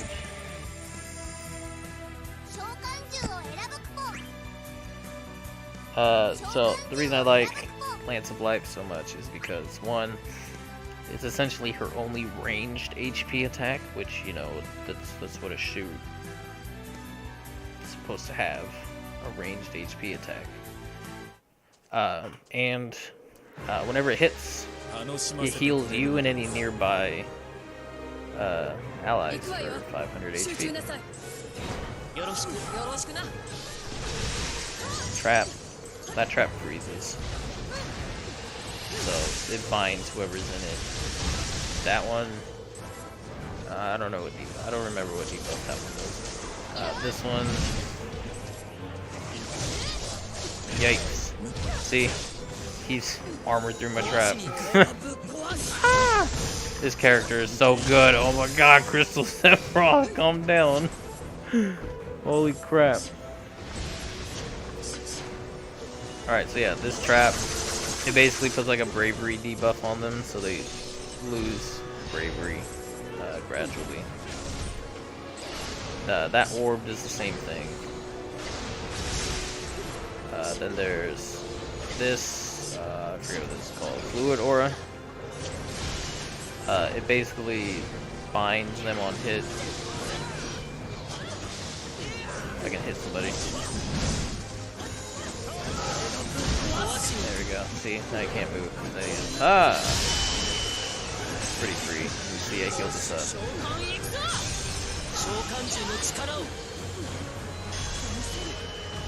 Who's getting hit?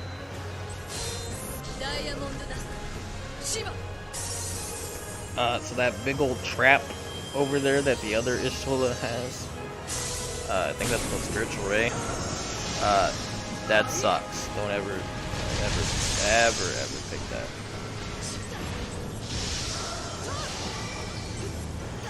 Essentially, the only ones that you see are Lance of Life, Holy.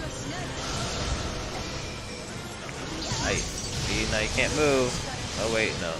If you run into the trap. So this is a defensive tool of hers. It's kind of like a DP. Comes out fast. What else? Oh yeah. And then viruses. Or no, that's stone. I think it slows them down.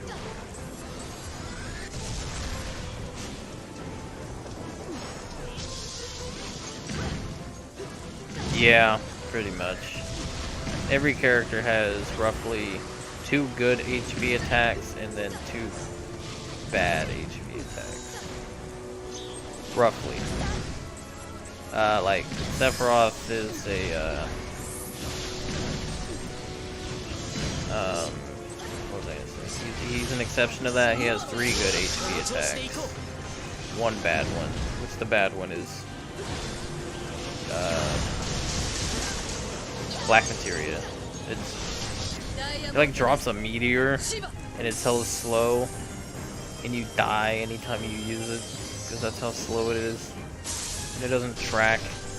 The meteor just drops wherever you were originally standing. Oh yeah, so that field over there, that's Ishtola's EX skill. Ethereal Pulse. Anybody that's standing in it gets healed, and they get buffed bravery, and she's got armor on it, dog. You see me take that ice like a champ? Look at that. I'm just, oh yeah, beat my ass. It doesn't matter. Oh no, I'm getting HP attacked. I couldn't see what was going on. Yeah, she got armor on it, dog. Hey. Oh no, I got hit by Fluid Aura. I'm bad. See, I can't move.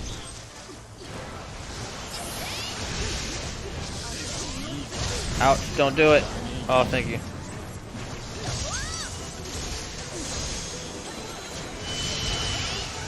See that big old trap? It's got a nice vacuum on it, but it takes forever to go off. See how long it took to go off? It's ridiculous. Stone slows them down.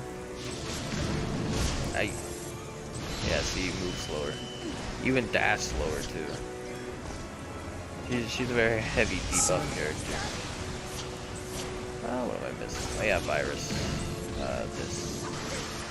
This reduces attack and defense by 10% when it hits, and it gets stacked up to 2 times.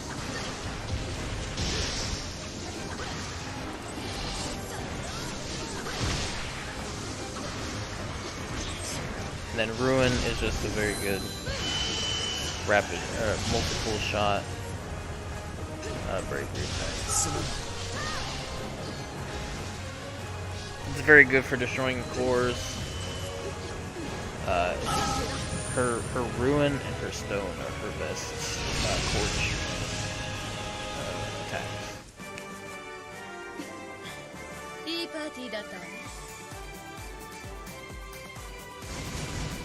Stone because it's fast, Ruin because it does more damage than Stone, and it's only a little bit slower.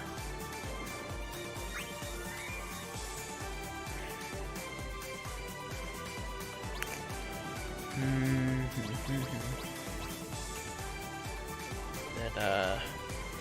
yeah, that's really, I can mess with Zidane. Or, wait, probably not, because I don't think I have anything unlocked with him yet. Nope, just free energy. Which, yeah, that's the usual HP attack with him. Free energy, it's pretty good.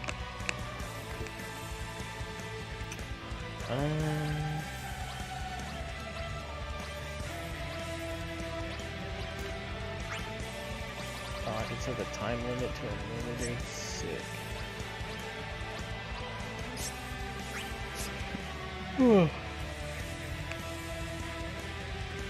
So yeah, I mean, that's essentially all the basics.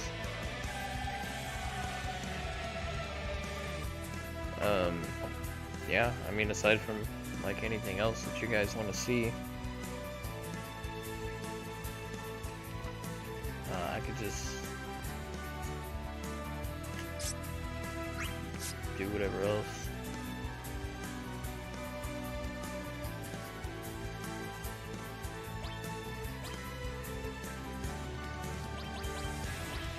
Oh yeah, let's go to customize.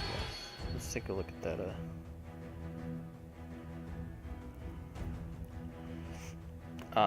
It's no worries. I had planned on uploading this to YouTube, but I suck at video editing, or I actually haven't actually tried video editing or anything, but I might upload it to YouTube. If not, then I'll just like highlight this stream archive or whatever. But yeah, character customization, titles and your player icons. You could actually make your own playlist of music that'll play. So you can only have songs that you want to hear play. It's pretty cool. Party info. So these are the 3 teams that I've played on in like in ranked. This is like my main online team. These guys. We have a 79% win rate. Let me see records. Yeah, as you see right there in the middle, solo. My main character is Garland, 57 wins, 33 losses. It's pretty hard to carry solo. And then Diamond in teams, 210 wins, 57 losses, 86% usage rate with Golbez recently.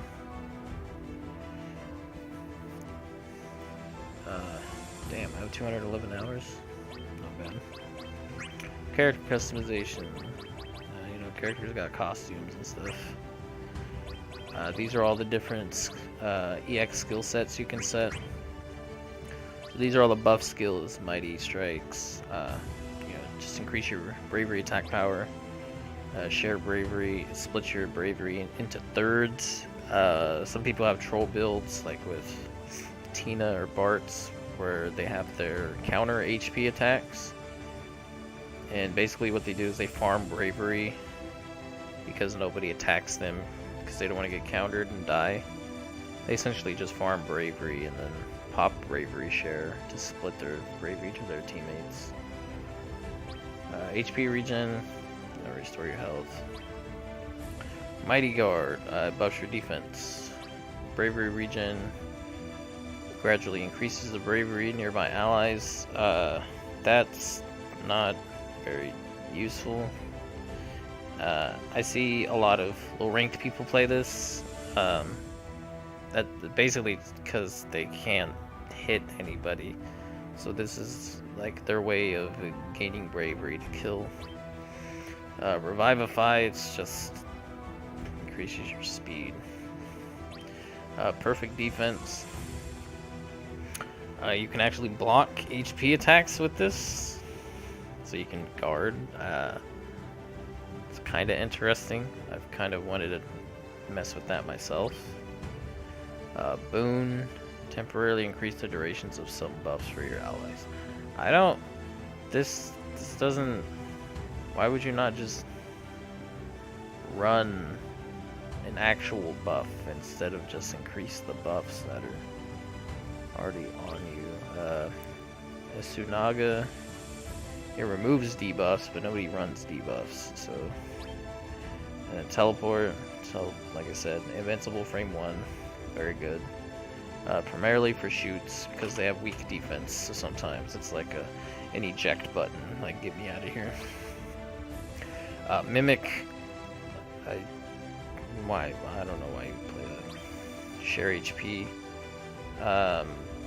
Share HP is played on Shantoto almost exclusively because she actually gets buffed the lower her HP is. So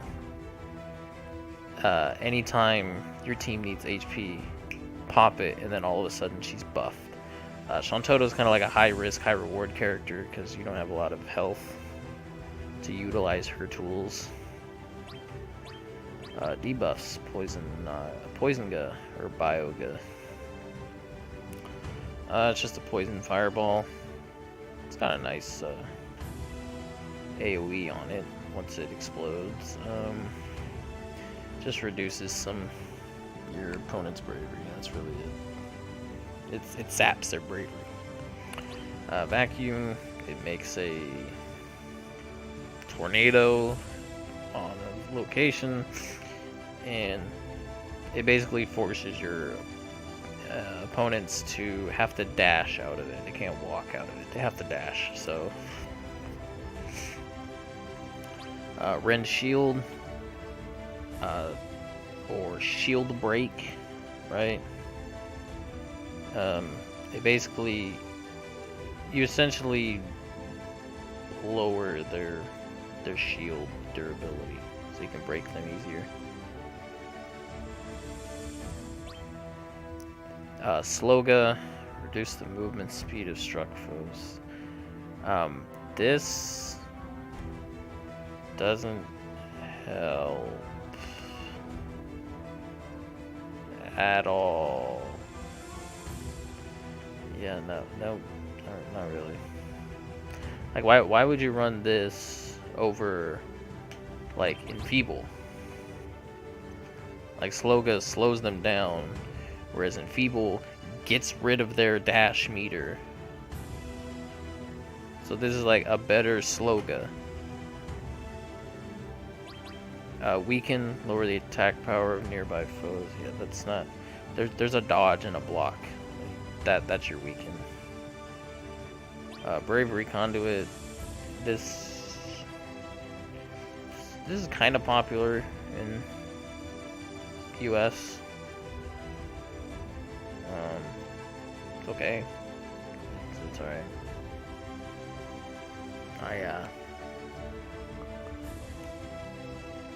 I originally thought to like put this on a like a heavy, right? Just because heavies can't move around as effectively as like a shooter speed, but there's no reason to run that. Yeah, we already went over Enfeeble. Stamina break. Blind Ga. It darkens your nearby enemy's screen. Oh, darken all. Oh, okay. So that's a global. All right. Darken all enemy screens for 10 seconds. It doesn't darken it significantly enough to where you would actually want to run that. Jinx. I guess if you're running like X Death Ishtola, Sean Toto. Somebody will have this on. Maybe. Dispelga. This one's kind of controversial, because a friend of mine, Navarre, he likes Dispelga. To basically, he waits for the enemy team to pop Mighty Strikes, HP regen, you know, the usual. And then, Dispelga and takes them away. What I didn't know is that this is a global. So as soon as they have their buffs on, no matter where you are, you pop Dispelga and it removes their buffs. Now, whether you think that's good, you know, that's on you. Like I said, I personally feel this game, you want to run skills that help you win more, not help you catch up. Bindga, it's basically an Ishtola fluid aura in an EX skill. It's like, oh, you get hit, you can't move. But the thing is, you can block the little black fireball that it shoots out, so yeah, good luck. Provoke. This is like a watered down version of Warrior of Light's EX skill, Holy Chain. Holy Chain is like an AoE. Every enemy that's hit by it, they have to target Warrior of Light for a certain amount of time. Provoke causes one target to lock onto you for a certain period of time, but this is global, it's not an AoE. Doom.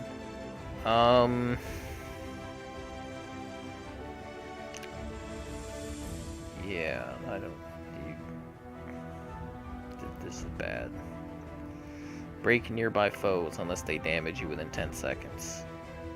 In most cases, you're actually helping your opponents with this. Because let's say, you know, they're at like 2400 bravery, right? And they get hit by Cloud with Mighty Strikes on your team. Cloud with Mighty Strikes is gonna chunk away probably at least 1800 bravery. And then there's like, oh, okay, cool, I'll wait for Doom to pop. Bam, I'm broken. Then I'm back at default bravery. Now see, Doom might be okay if you got the break bonus from breaking people with Doom, but you don't even get that. You don't get anything. You just break your opponent, and that's it. Okay. Well, I mean, that sums up all the EX skills. On top of, you know, all the unique ones. We can go through the unique EX skills.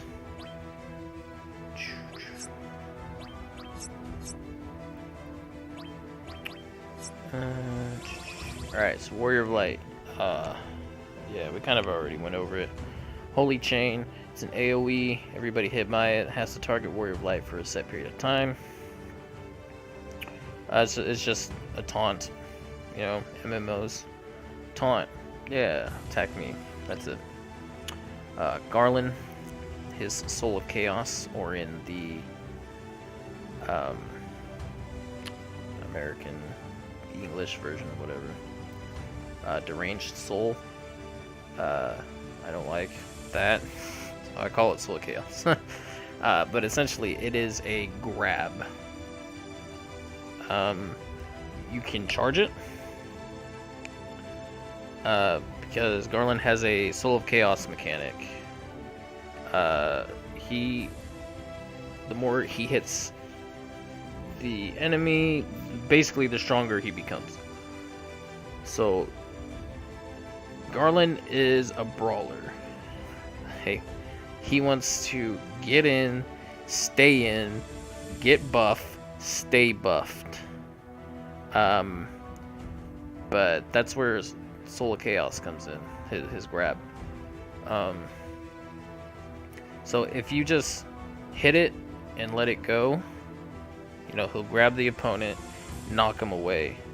That'll give you Soul of Chaos level 1.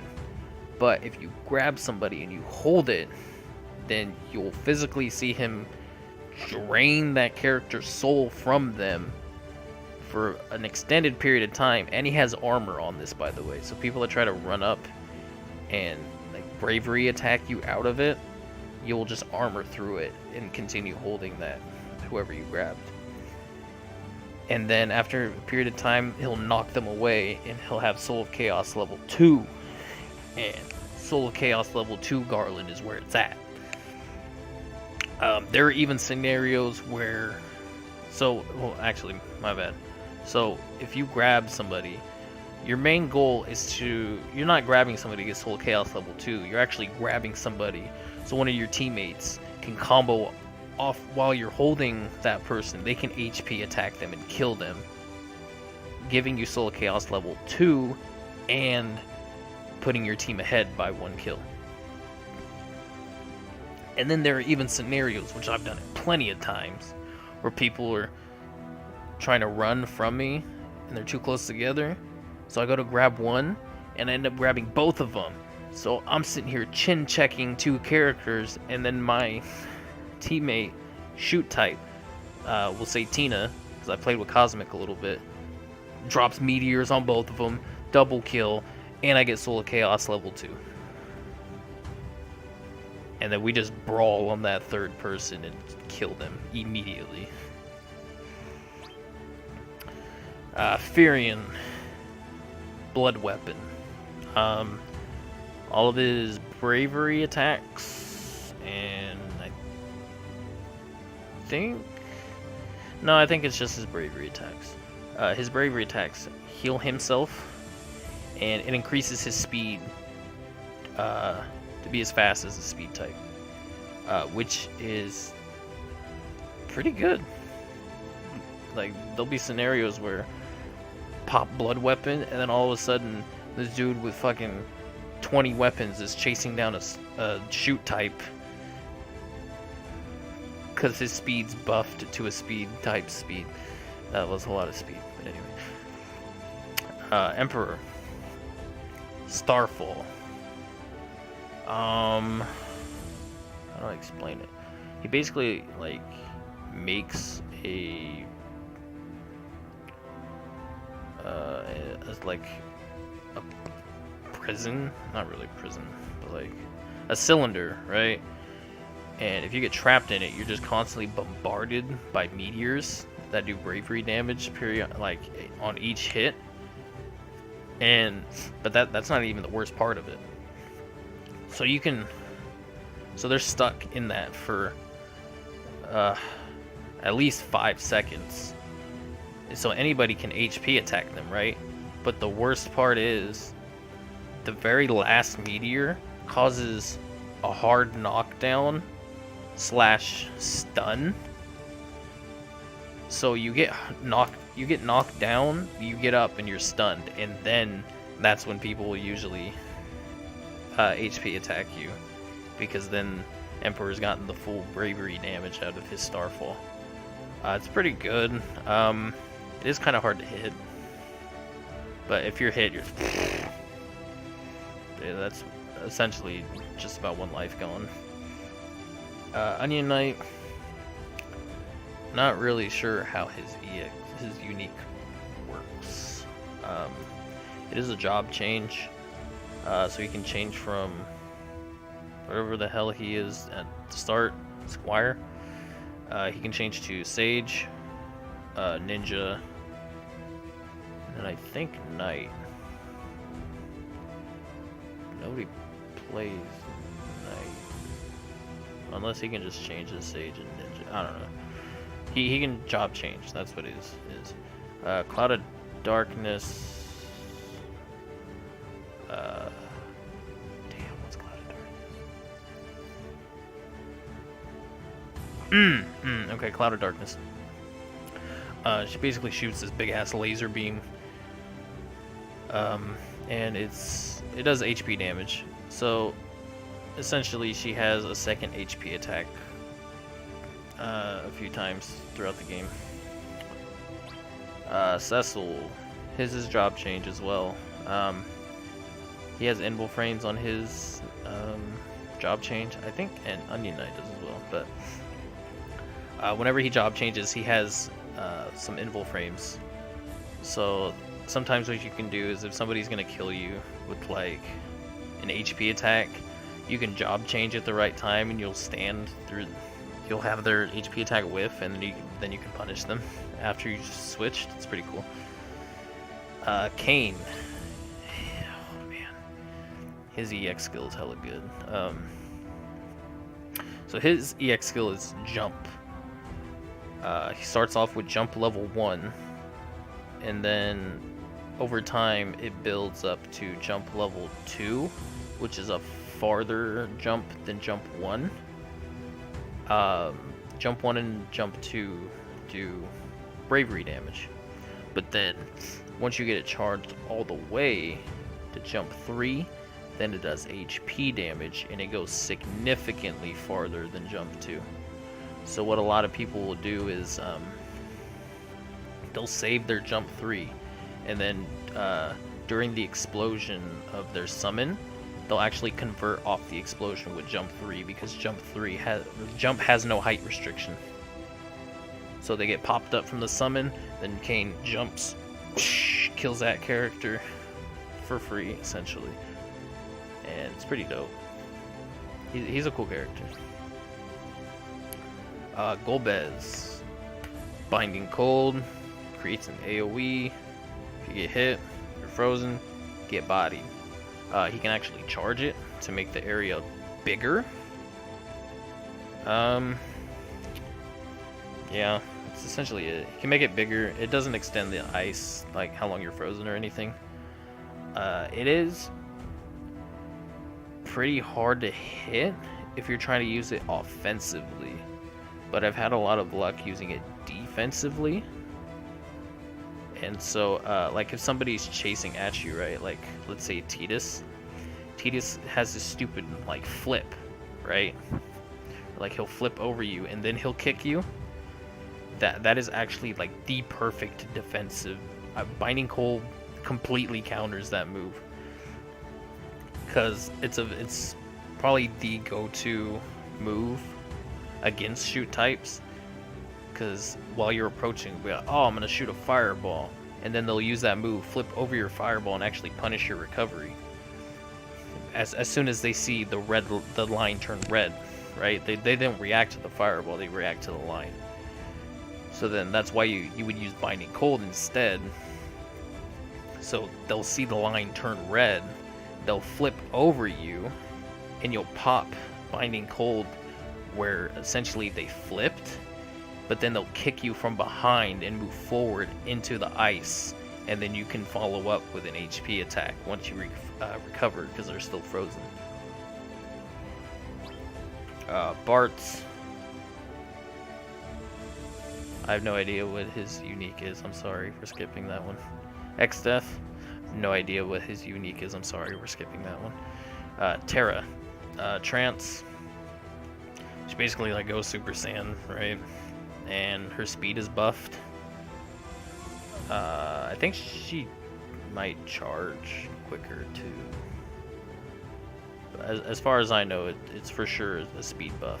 That's the only thing I can confirm. Kefka. Okay. Kefka, Heartless Angel. Causes an AoE. The longer he charges it, the more debuffs he gives you. So I think it's like level... Every level it reverses your... No. Level 1, it blinds... It causes a blind. Then it does something else. Level 2, it causes both of those, and it reverses your controls. And then level 3, it puts you to sleep, and you pretty much don't have to worry about anything else because you are most likely dead just from the sleep. But it also reverses your controls and does the other stuff. Cloud, Limit Break. He could just charge his stuff quicker.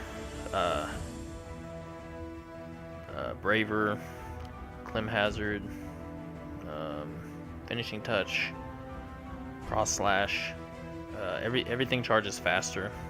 The one unique thing about it is Omni Slash. When he is in Limit Break Omni Slash and he has an enemy hit,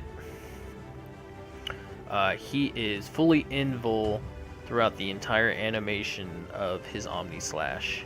The only way to punish is to hit him after he hits the last hit. Oh, and it does hella damage. So if he has Mighty Strikes Limit Break with Omni Slash and you're about sub 1600 bravery, you're dead.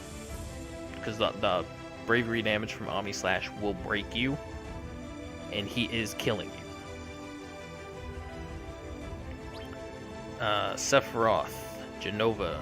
He puts a field around him. Anybody in the field is slowed down, so that kind of helps with his pseudo assassin type. That's really all Genova does. Squall. Yeah, Squall. Draw. Squall's interesting.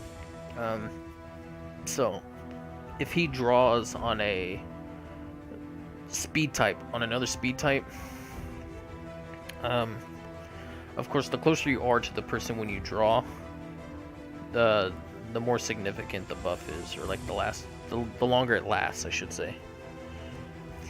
So what a lot of Squall players will do is, like if they're already buffed and they want a different buff, once they knock that character down with like an HP attack, they'll draw from their body as they're recovering, so they can get maximum utility out of draw. But if he draws from another speed type, he gets a speed buff. If he draws from a heavy, he gets an HP buff. If he draws from a shoot, he gets attack buff. Yes, yeah. Prior to the game coming out on console, if he drew from a heavy, he actually got a defense buff, which wasn't very significant. So nobody ever really drew from a heavy. They always drew from either a shoot or a speed, because those were the better buffs. So yeah, that's Squall with his draw. Ultimecia. So her unique EX skill is just like she just shoots out an orb, and then once it reaches like its destination or whatever, or its max distance, it kind of expands and causes like a small explosion that just does bravery damage. But it gets better than the more she hits people, because she kind of has a garland. She's a garland shoot type, essentially. She gets buffed the more she hits people. She gets a range buff. So I think it's a damage and range buff. I think so. I'm not 100% sure. She's my sub shoot type. I'm learning her to play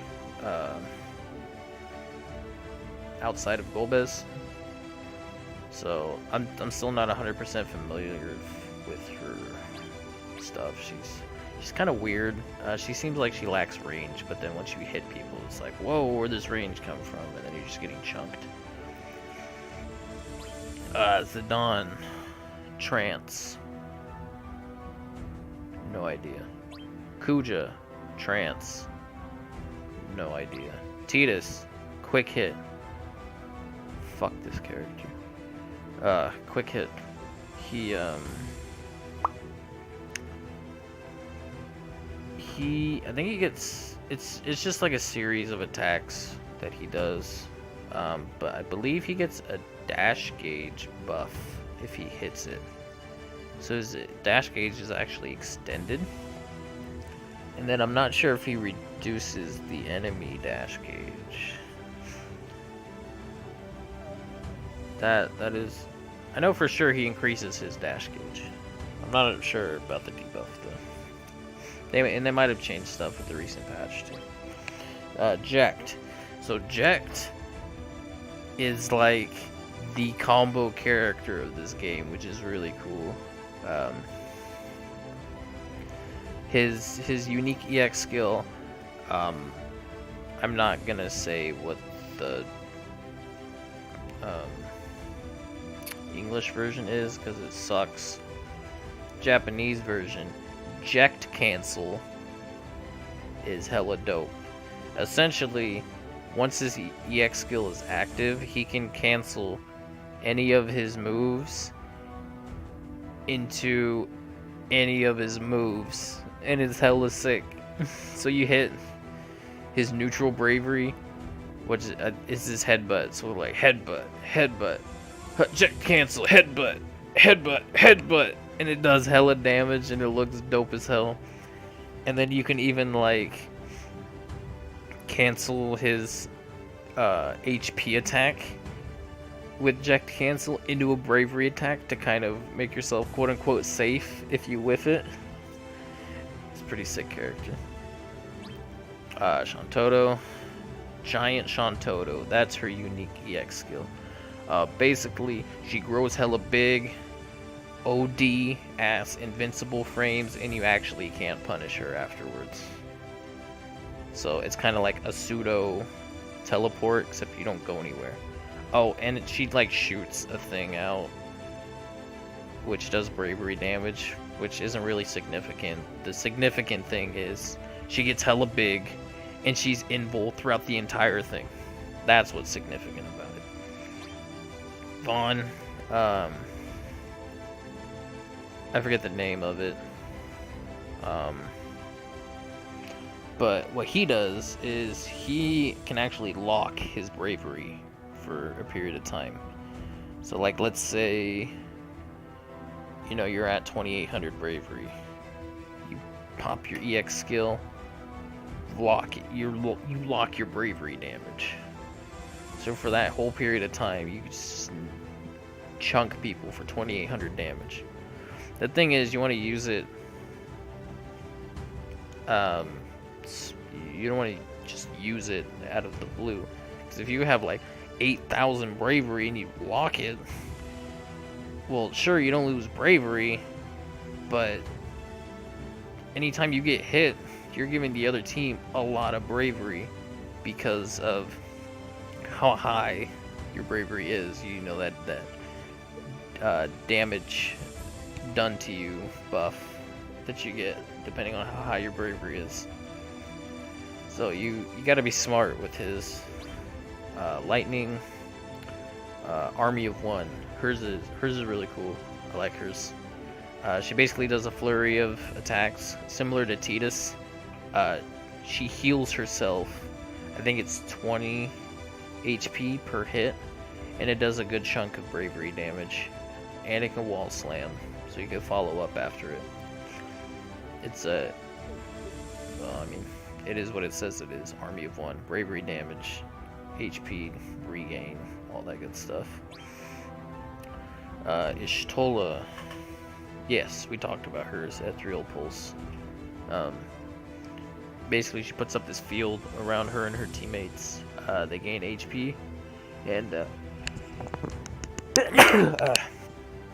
they gain HP and bravery as long as they stay in the field. And she's got crazy armor on it. Hers isn't all that good, but that's something.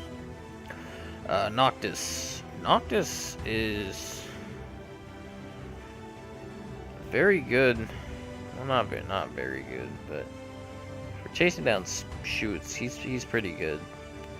At least Golbez he is anyway, because anytime I try to shoot a fireball at him, his unique EX skill Warp Strike, he's like, ha, teleport through your fireball, and then I punish you. I think he can use it up to 3 times before it goes down on cooldown. But yeah, you know, his whole Warp Strike thing. Throw his sword, teleport to it, kind of thing, yeah. Ramza. He has the Gabranth function of this game. He has, what is it, Galvanize and Shout and all that stuff. But he can charge his EX skill. Bam! You hold triangle. And he sits there and charges. Like he's going Super Saiyan, right? He has armor on that. And then once he's charged, then he actually buffs himself and is nearby. Actually, I think it's not even nearby. I think it's just his allies in general.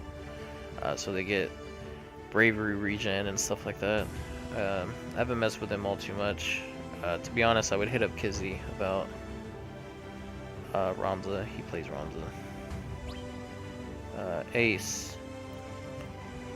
I don't 100% know what he does. I know he draws cards, and then once you get 3 of the same color card, then it gives you some kind of buff, depending on the color. I think like red is attack, blue is defense, and then yellow is speed, or I'm not even sure. Oh hey, that's the entire roster. Well, Vayne should be coming out next month, so you can mess with him. He looks pretty dope.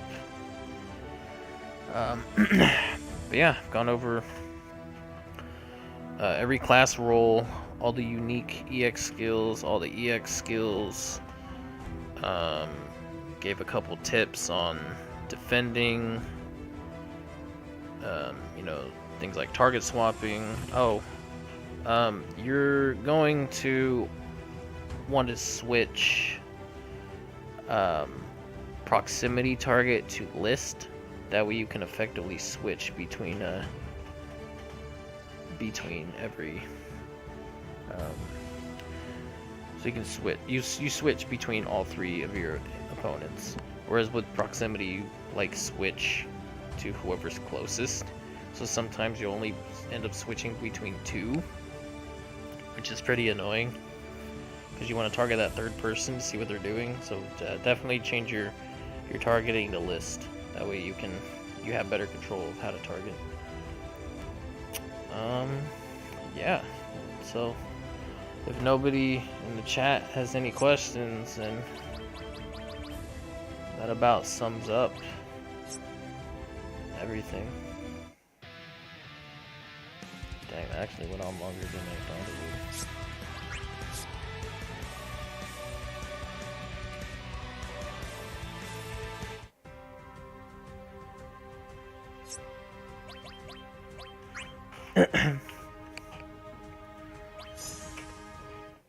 Check out the shop.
Original sword look like I got that one.